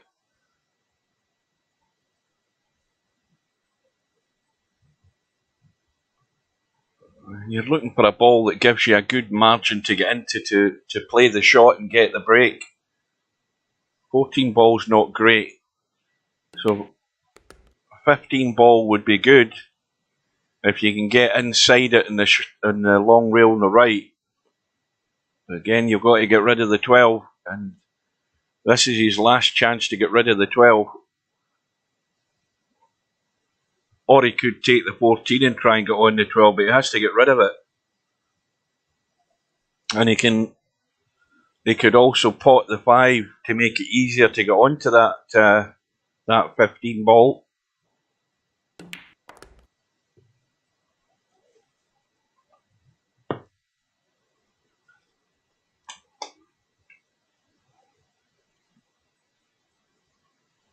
Well, Hairpig's seen it a lot different from the way I'm seeing it. He could, in theory, get on the 12 ball off this 5 if he can. Well, he's forgotten about the 5. And that's only a contribution of 4. And if only BrainFellout was punishing these unforced errors a lot heavily, the score could be a lot different.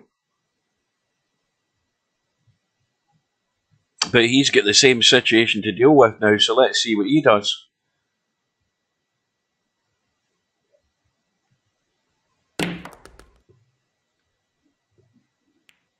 Well, that's got rid of the 12. Again,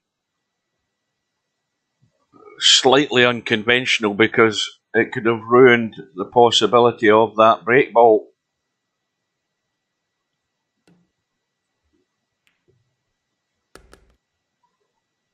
Well, now he's got to. I think he's got to risk the scratch in the left side pocket by coming across the table twice to get on the inside of that 15. He's got the angle, but he's got to risk the scratch to do it, I think. He's got to help this across the table and finish inside. And I think, again, that was never going to get there. So now Hairpig looking to get there. And, well, that's going to have to be 2 rails with English. He didn't want to put too much on it. He could miss the pack completely when he hits the second rail. Well, he's got there from the first rail. Loads of inside right. And once again, I don't think he's been rewarded with anything at all. This has not turned out nice. There's nothing there. There's a 5. Or there's a combo down the rail with the 8 and the 4. But it could have turned out better than this lot.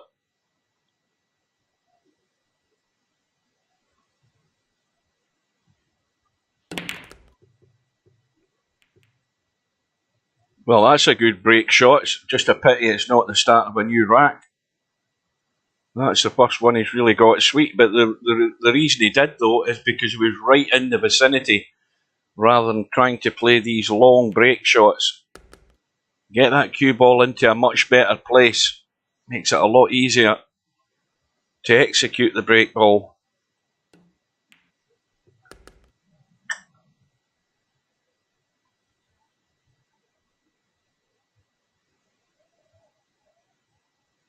Well, it'd be a very narrow window to get into to cut that 4 ball that's blocking those balls into this corner pocket. But that 14 ball will allow him to do a bit of disturbing. But once again, it's not turned out great. Well,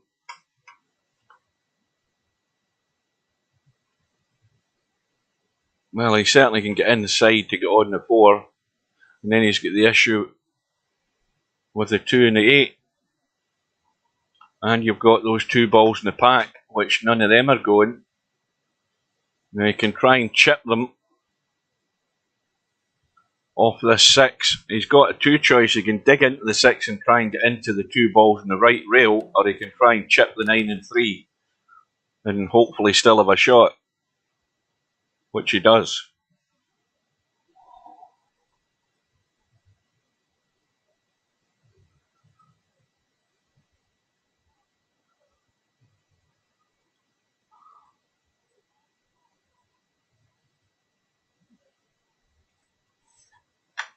Now, what's wrong with the 1 ball? The 1 ball goes in off the 13, even if you want to use the 13. He's going up table, I think. And the 1 ball would have done as a break ball as well. So that's that out of the equation. Now we've got to look at an alternative. And now he's going to run forward. And he might get lucky here. And he hasn't really. They've all gone to the rail. And so the other last resort option would be either of those two balls over the left and right centre pockets to cut them in and run into the pack. Excuse me.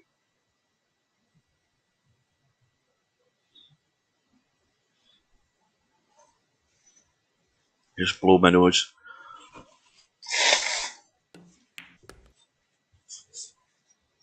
Well, that goes. Well, that's one option gone.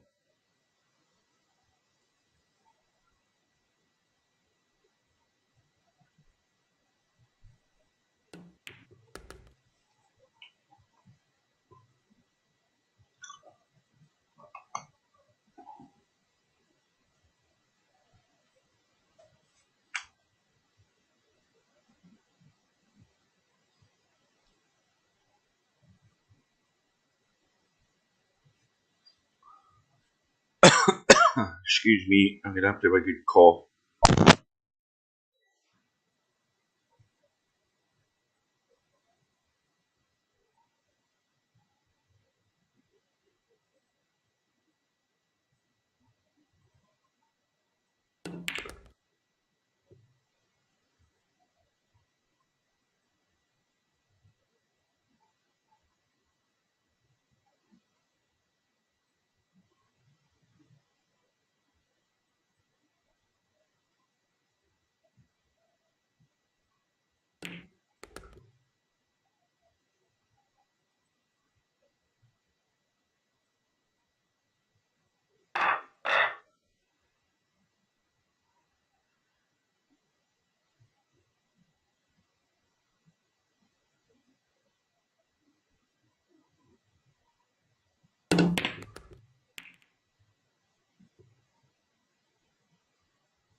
Right, I'm back. I think I've recovered.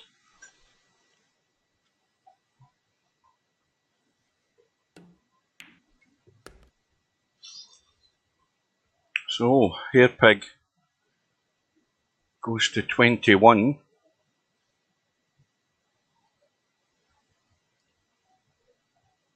The lead is now 80.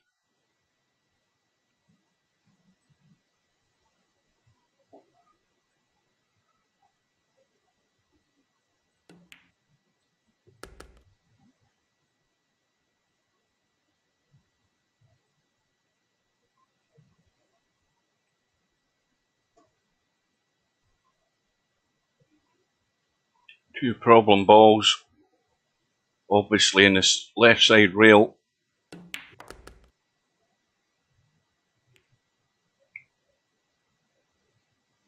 And two relatively good balls for break shots, and he could chip into these two balls in the side rail right now off this 10.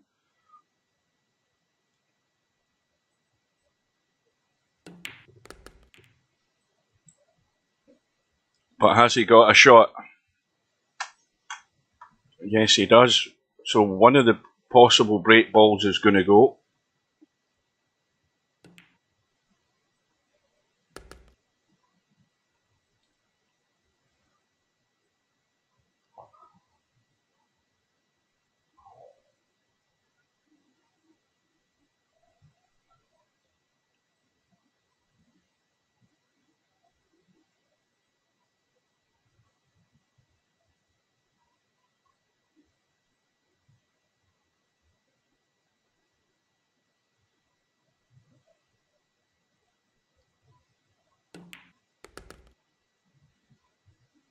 So 13 ball.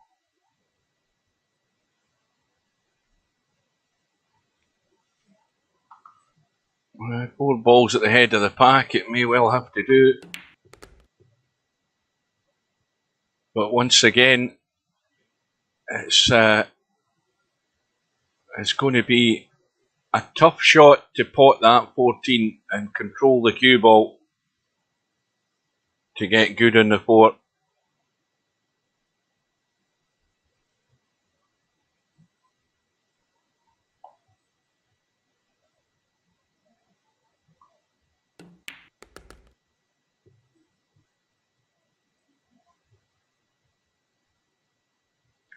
Good afternoon to Moz.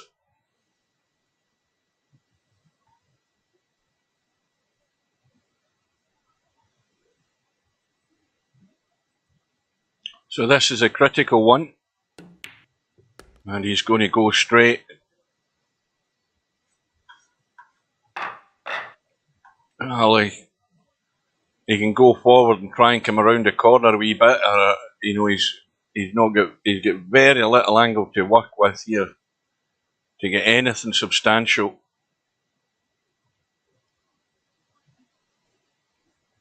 So he could amp it up with a wee feather of inside left and try and get around the corner and hit something.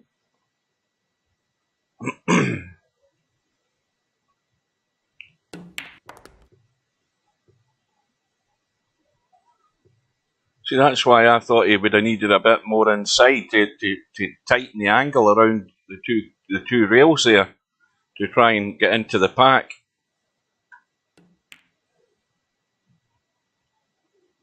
Anyway, he's losing a point. His run ends on 29. The lead is 152 to 64. And BrainFellout still hasn't got to his first target I've given him, 71. And he's not very likely to do that at this visit either.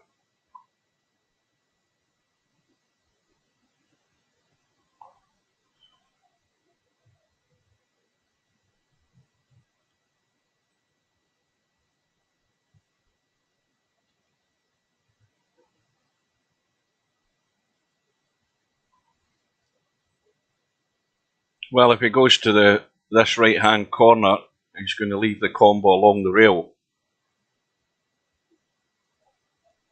What's to stop him why is he looking around? Why is he not skimming off the 12?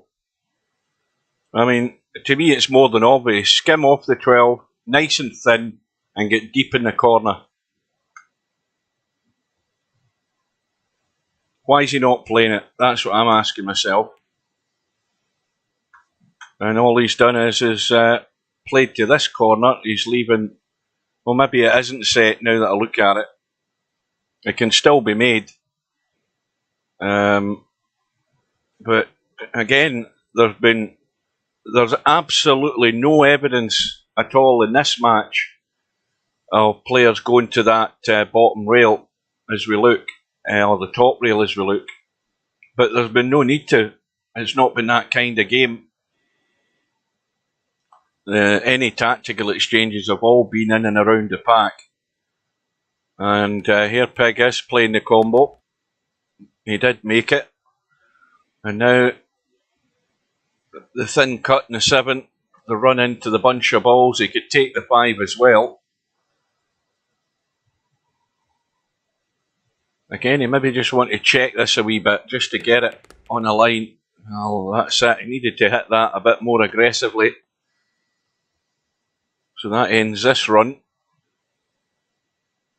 And he's just going to try and, well, the safest shot would be just to bank the 2 and keep the cue ball where it is, because that covers that 3 ball.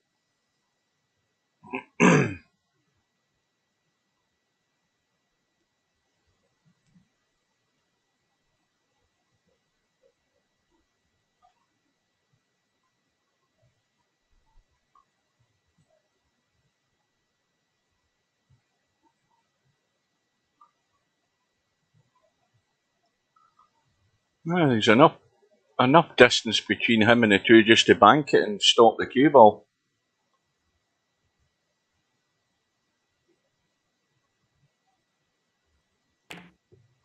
Well, he's called the bank into the side. This catches a knuckle. So now,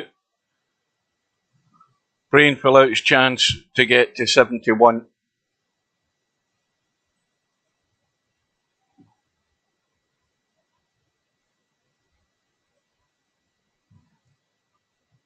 He's got a 3 ball he can play aggressively straight away and smack into that bunch, and he's not even considering it. I think he's more concerned about just scoring what's there, and now he's left himself awkward. But he should have took the aggressive move there and tried to get into that bunch of balls off the 3. It was ideal.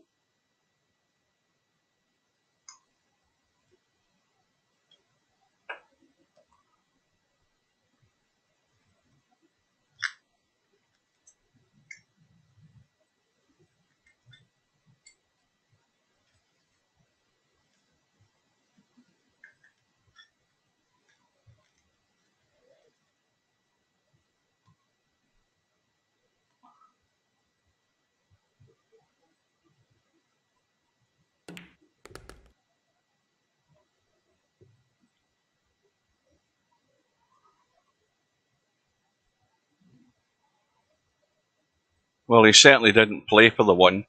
I think he was hoping to run into something. Now, if he's playing the 5, he'll be running into the 3. He might end up with nothing. And now again,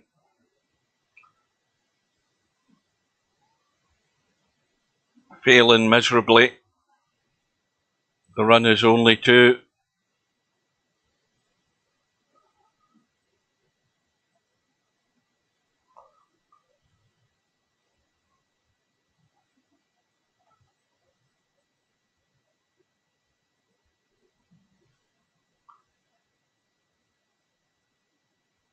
So Hairpig, I think he can see the 5. Maybe not. Let's have a look. No, he can't. Got to hope my voice holds out if I'm going to do this match later on.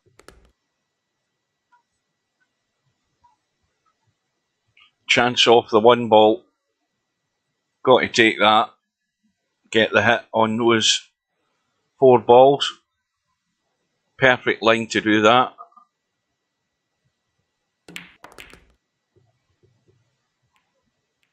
That's fine because those 2 balls now go into this left corner. If you can get that side of them.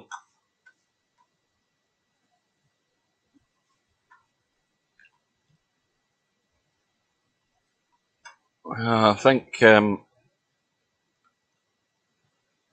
it looks as if he's taking the 14. He could take the 3 because that could happen. I think he's on the 5. Can he get into that 5? I think he can. He's okay. Got to watch the cue ball coming off the 3 though.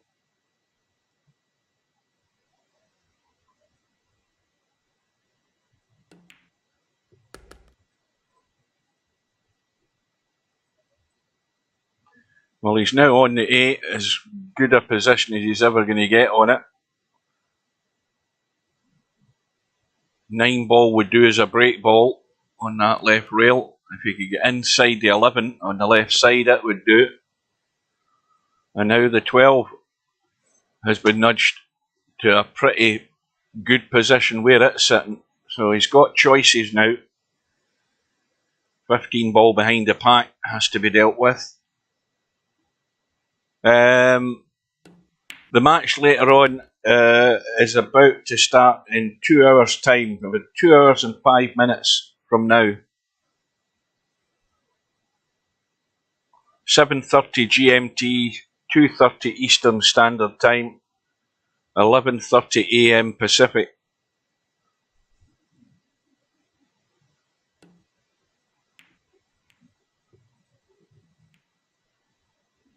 And Hairpig's run ends as well. So now the 12 ball is the ideal candidate.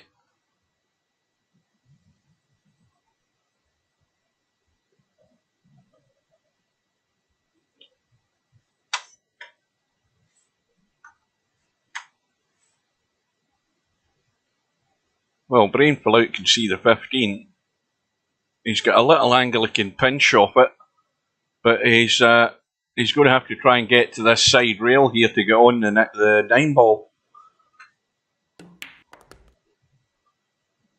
Well, there's the ideal break ball sitting there, and he should have been trying to get to the rail to get rid of that 9, but he didn't need to. The 11 goes.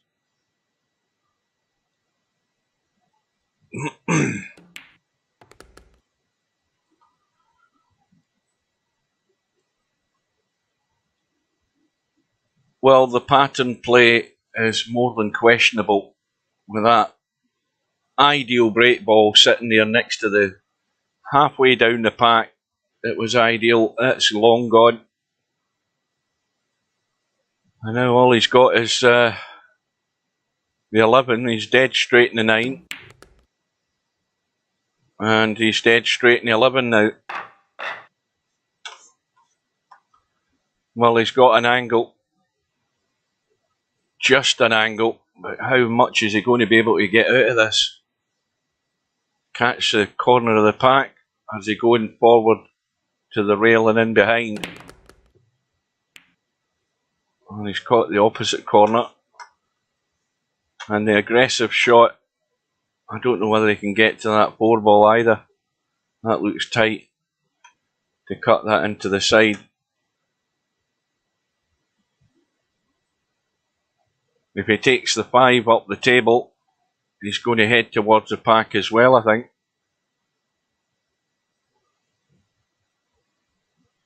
He's got to 70.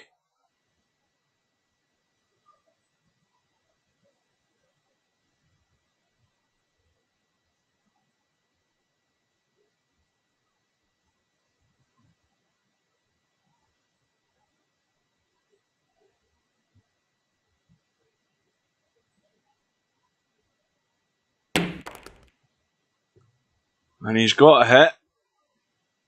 And he's got a shot. So he's now on 71. So his next target is 3 figures.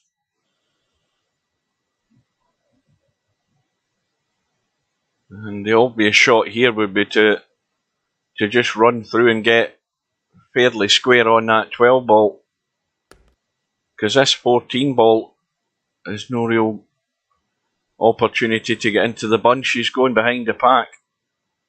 Now is he trying to go square on the 12, below the 12?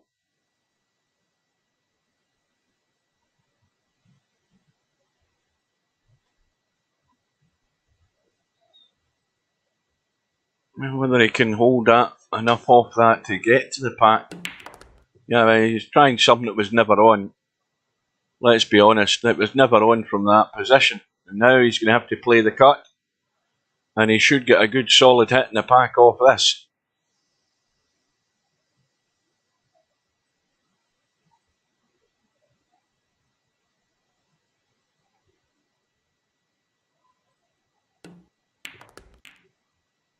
Well, he wants to get into that with a bit more meat than what he did there. That was no good. He needed to get into that with the ampon and take the risk and get them open. He's done nothing.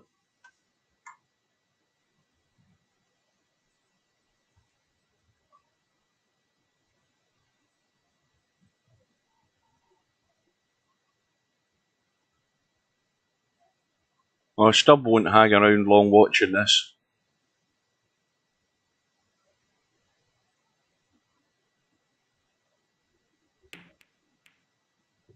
Right.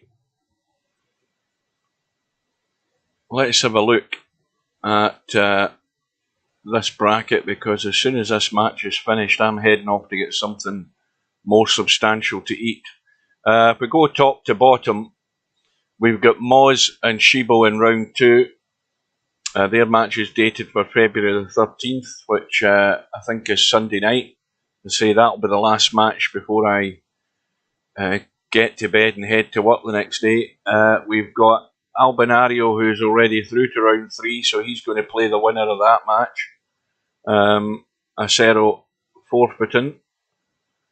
We've got Tommy in round 3, who's waiting to play the winner of the match tonight between Sylvia and Larry.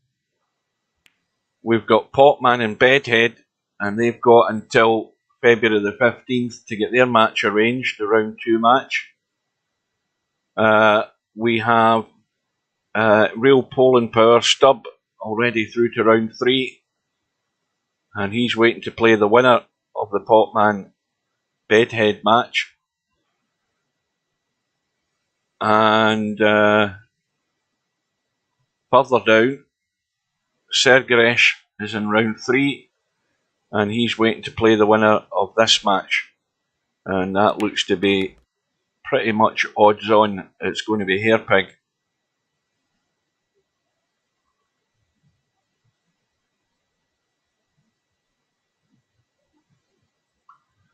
Meanwhile, BrainFellout, the visit is 1. He's going to scratch. Oh, he's lucky. Again, running into balls when there's loads of room to be taking evasive action, and things happen when you let that cue ball run. And not only that, though, he's got a problem down the bottom end of the table here as well that's far from going to be resolved. He's got to get good in the 2 to be able to get into them. He's going to have to cut the 2, get the cue ball somewhere there like that, cut the 2 and get into the 4 balls to stub something. And not only that, though, he's got the other problem up table of the 11 and 3. So this is looking to dry up pretty quickly, this visit.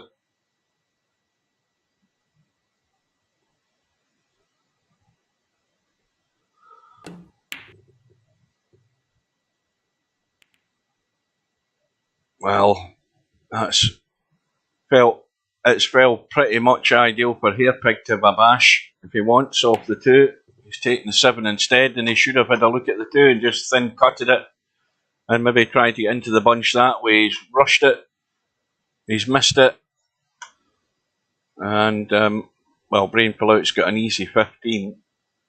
But he's got a 15 where he's not looking at it. I mean, you look at the 15 and you've got a problem up table with the 11 and the 3 ball. Now, had he potted the 15 and ran through to there, he would have been able to cut the 3, get rid of it. So he's clearly not thinking of what options are available to him. I think he's looking at the 3 from where he is now. But he's again running out of options to get there. No break ball.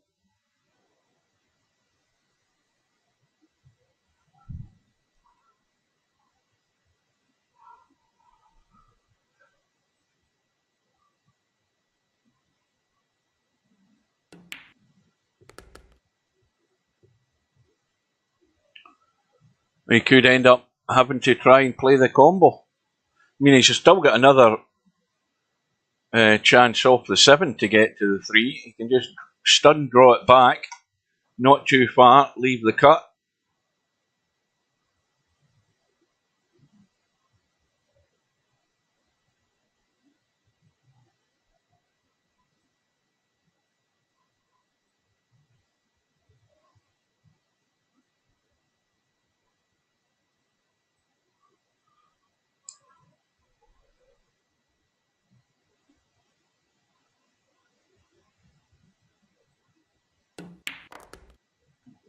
Well, in the end, he's not really played anything there.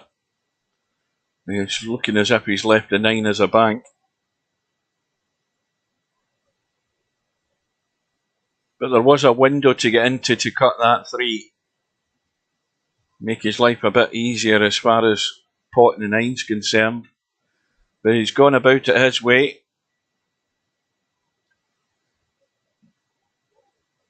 There's still a chance he could play this 9 and stun into the 3 and try and pot it, but of course he has to call it. He can't go fluking the 3 if he misses the 9 as a bank. Well, that's going to be a missed call anyway because it's gone into the wrong pocket.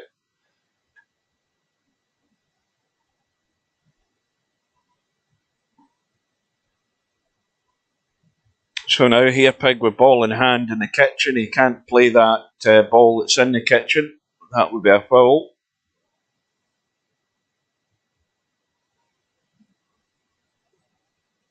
No, he's looking at it. You try to tell me you can play the ball in the kitchen and straight pull? We'll soon find out. Had he scratched or mad? I'm just falling asleep here. I'm trying to have a look at the chat. I don't know what's going on. Somebody tell me what happened there.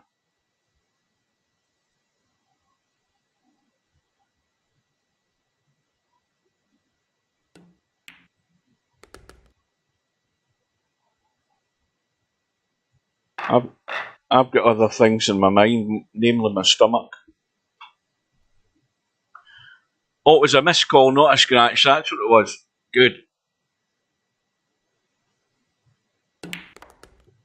Yeah, from ball in hand, so it wasn't ball in hand. I wasn't paying attention.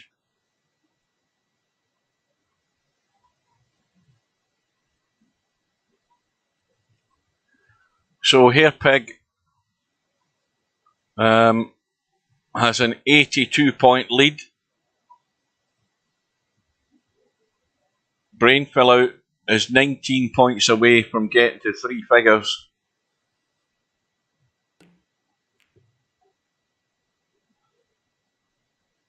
And a poor safety from Hairpig. Okay, he's not leaving a lot, but he's left a choice of a couple of balls for BrainFellout. Now, if he's going to force this, he's going to nudge the 9. But he's got to get this online, this 6 ball, or it's going to rattle and stay up. Again, he's not hitting it with any force, just happy to make the pot. Well, he's going all out.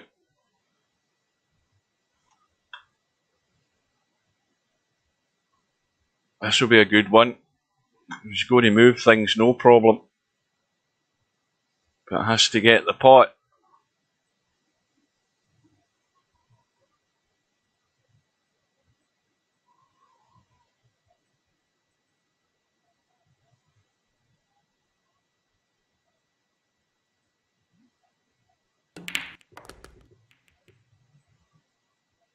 Well, that'll do.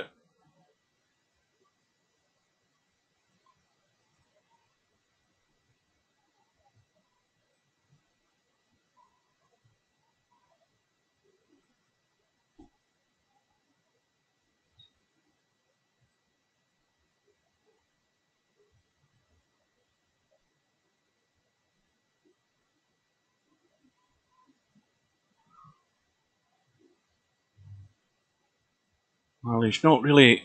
I mean, you've got to take your medicine, pot the 1 and leave yourself in the 8 ball one way or another.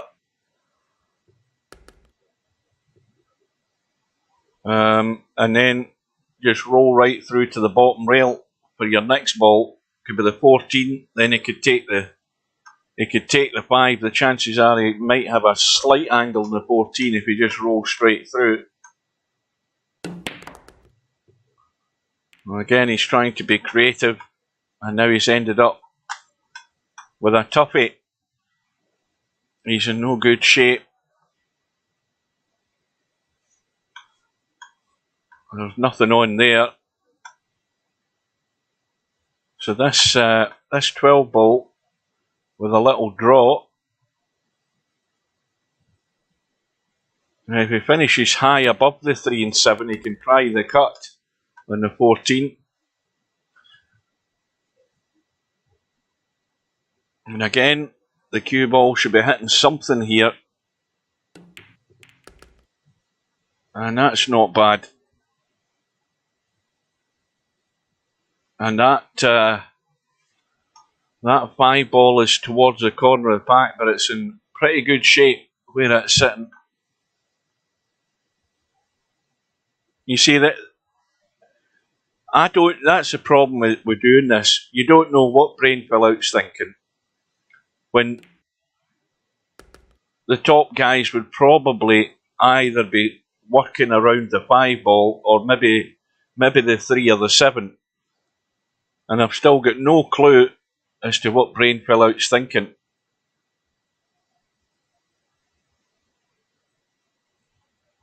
You know, he's going to be hitting this 3 ball when he doesn't need to, playing this 7 this way. But he's not got any other choice. And now the 3 ball has gone slightly awkward. I think he can get it, and he wants to certainly get rid of it right now. It's absolutely no good where that's sitting.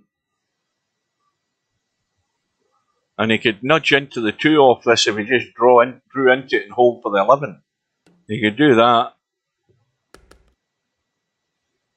And again, he's gone to a slightly dodgy position. He's going to have to cut and run away from the balls if he's taking a 13. And he's going up table if he's taking a 9. And this 5 ball sitting now at that bottom corner of the pack. It could end up going now.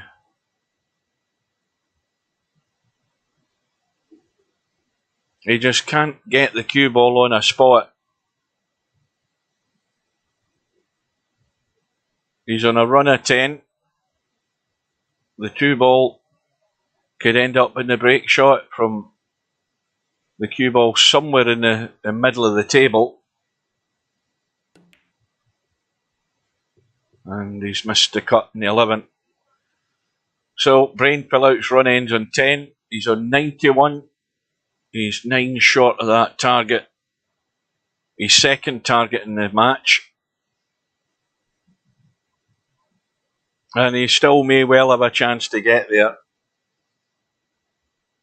It'd be asking a lot for Hairpig to run out right now. There's always that chance, of course, but the way things have been going, it's highly likely that BrainFellout will get back to the table. The question is whether he's going to have anything to go for and make anything out of it. So the 5 ball remains where it is. Hairpig's got a perfect ball to run into the table and leave that angle to smack the corner of that pack off this 5 ball. Well, he's playing a draw shot. I don't know what the angle was like, whether he could just run through to the rail. But it's another one of these toughies. Blind pocket shot.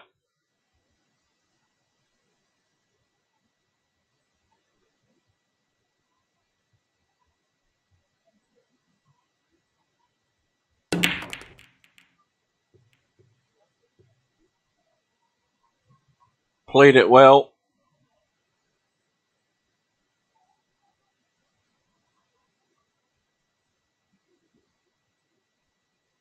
And he's in business for another few points. And he's also got a break ball. That 5 ball will do. The 7 ball as well. The 3 ball is at the head of the pack. The 7 ball is probably the better one of the two there. So immediately he's got choices and decisions to make, but he's also got to work around what's sitting in and around those balls. And he's now ran into the 9.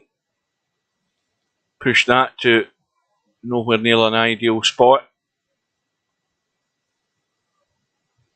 And this match has now been on for 2 3/4 hours. It feels like 3 3/4, but it's 2 3/4. Started at 3 PM this afternoon, GMT, and we're now at 5:45.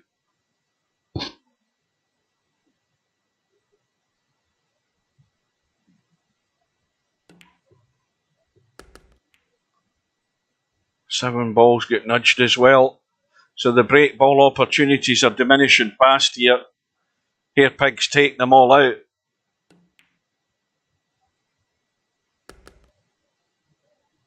But as I say, the one way to go about it is the fact that, you know, all he needs to worry about is just putting away what's there. You know, whether they're break balls there or not, it's just putting the points on the board and getting the match done with.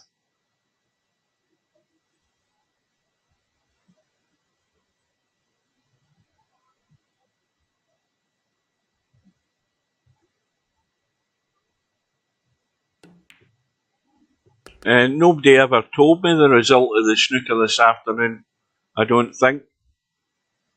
At least I never saw it coming up in the chat.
Well, he'll just be able to catch that 4 ball, but if he gets it too thin, we know what's going to happen.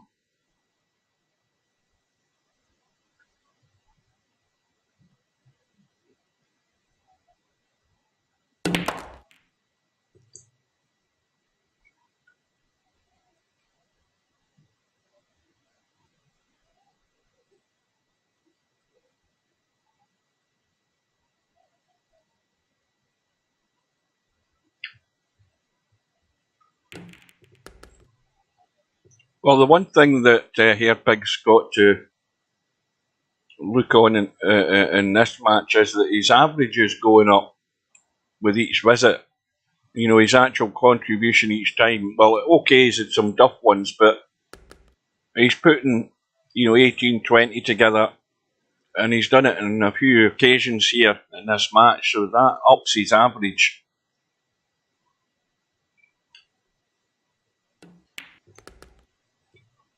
Of course, that's not including what he's done so far in his first match.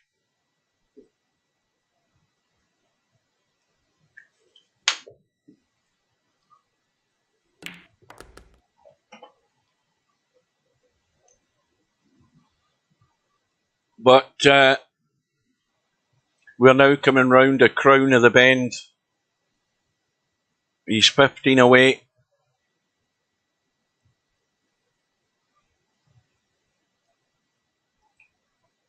And it's looking less likely that BrainFellout's going to get that opportunity to get to 3 figures.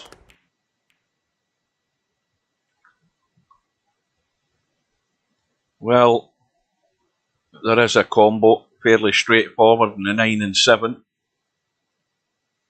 But he can certainly get on the 7 and take it out of the way, no problem.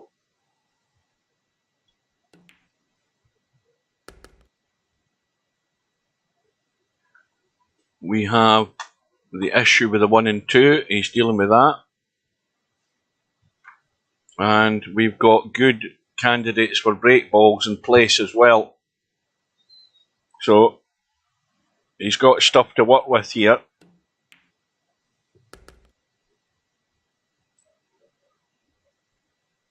Now if he pots the 7 and checks a cue ball, he can just come up past the 9 and take it out of the way as well. Because again, it's a blocking ball. It's a hindrance. If he's going to get rid of the 11 into this corner. Okay, I mean, the 11 ball's got other pockets to go into, but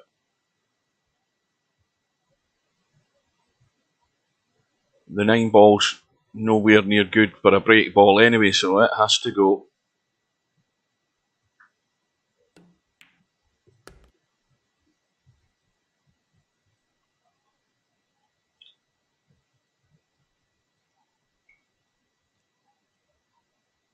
Now, of course, the 12 ball could be the issue if he's sticking with the 4.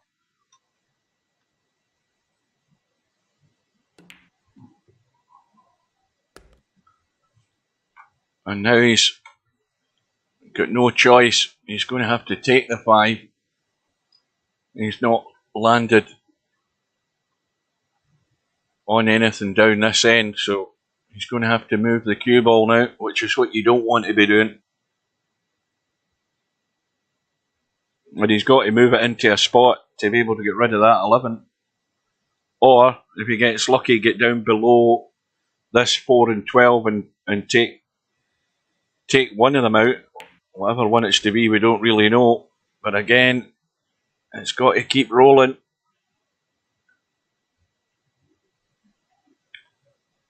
Now this could be, I don't know whether he can just drop this in and finish below the 12. Or is he trying to draw over to the side to take the 12 on the left hand side? It's hard to say. There might be far too much angle in this 11 as a pot to be actually holding it behind the 12. I don't think he... No. I don't think that's on unless you drop it in sort of dead weight and check the cue ball. And with all of that going on in his head, he's forgotten about the 11 and ended up in no man's land. And straight away, BrainFellout looks as if he's determined to get rid of the break ball. And he's thought better about it. And this is his chance, however slim it might be, but it could be his last chance to try and finally get a break shot. Well, that's, again, no good. He's got to cut the 11 and avoid the 4 and get the pace right to have a break shot.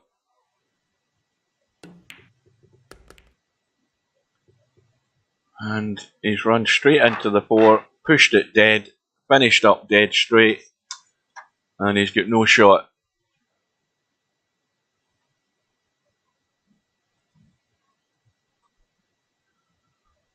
This is not how to go about it, folks.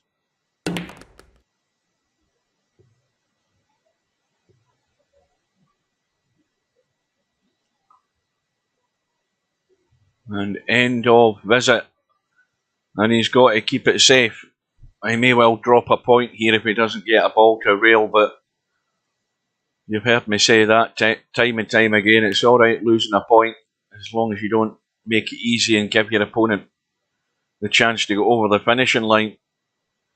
Let's have a look. Well, he's got the ball to a rail, so he's played a legal shot, and it's not a bad safety.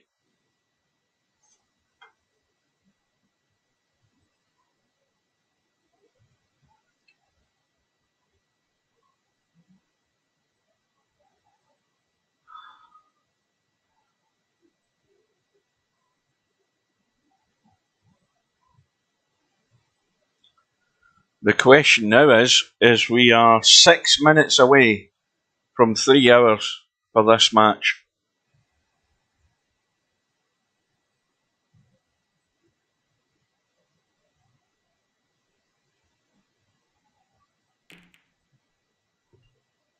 And I don't think that was... Well, maybe not. I thought that 10 ball was maybe there, but no. He's left nothing, so it's a good response from Hairpig, and the pressure's on BrainFellout now because he's got to keep this watertight with not an awful lot of options on for him.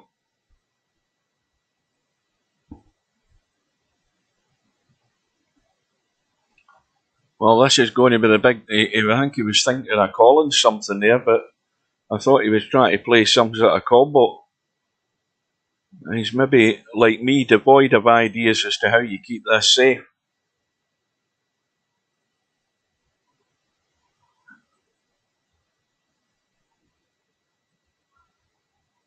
Well, this is going to be the big sellout if he's calling the 13. All or nothing on this to survive another few minutes. 2 onto the 13, and it's a tight gap. And that was really asking an awful lot. But all he's left is the 8 ball into the side and a combo on the 9 and the 13. There's nothing else available. I don't think he can get to the 2, he can't. So 8 into the side, 2 ball wide open, and a problem with blocking balls in this corner here. But Hairpig only needs 8 of them. But they're not in perfect position. There's a lot of blocking balls getting in the way of each other, and he's got to find his way into them.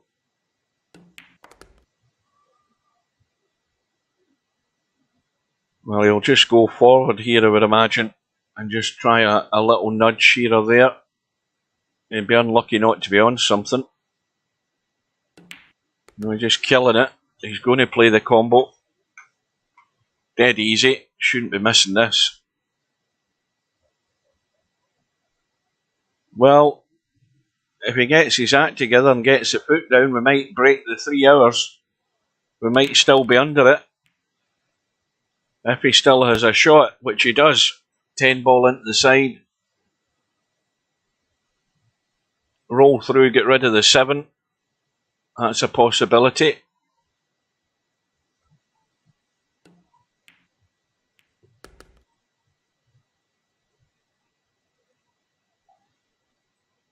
He's got choices. He only needs 3 balls. He's home and dry. So we're just going to break the 3 hours, thank God, and then I can go and get my dinner. And I don't know what that's going to be yet.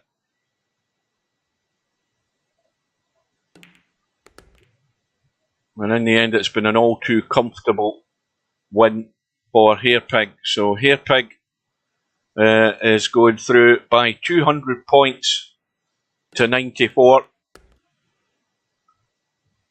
So well done to Hairpig. BrainFellout, well, he's going to have to get some practice in. He's well out the game at the level he played today. Seems quite happy with it though.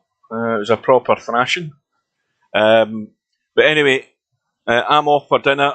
Don't forget, guys, if you don't get the chance to see the match tonight between Sylvia and Larry, you can always watch it on YouTube. It will be there. So that match is due to start in 90 minutes' time. I'm off for dinner.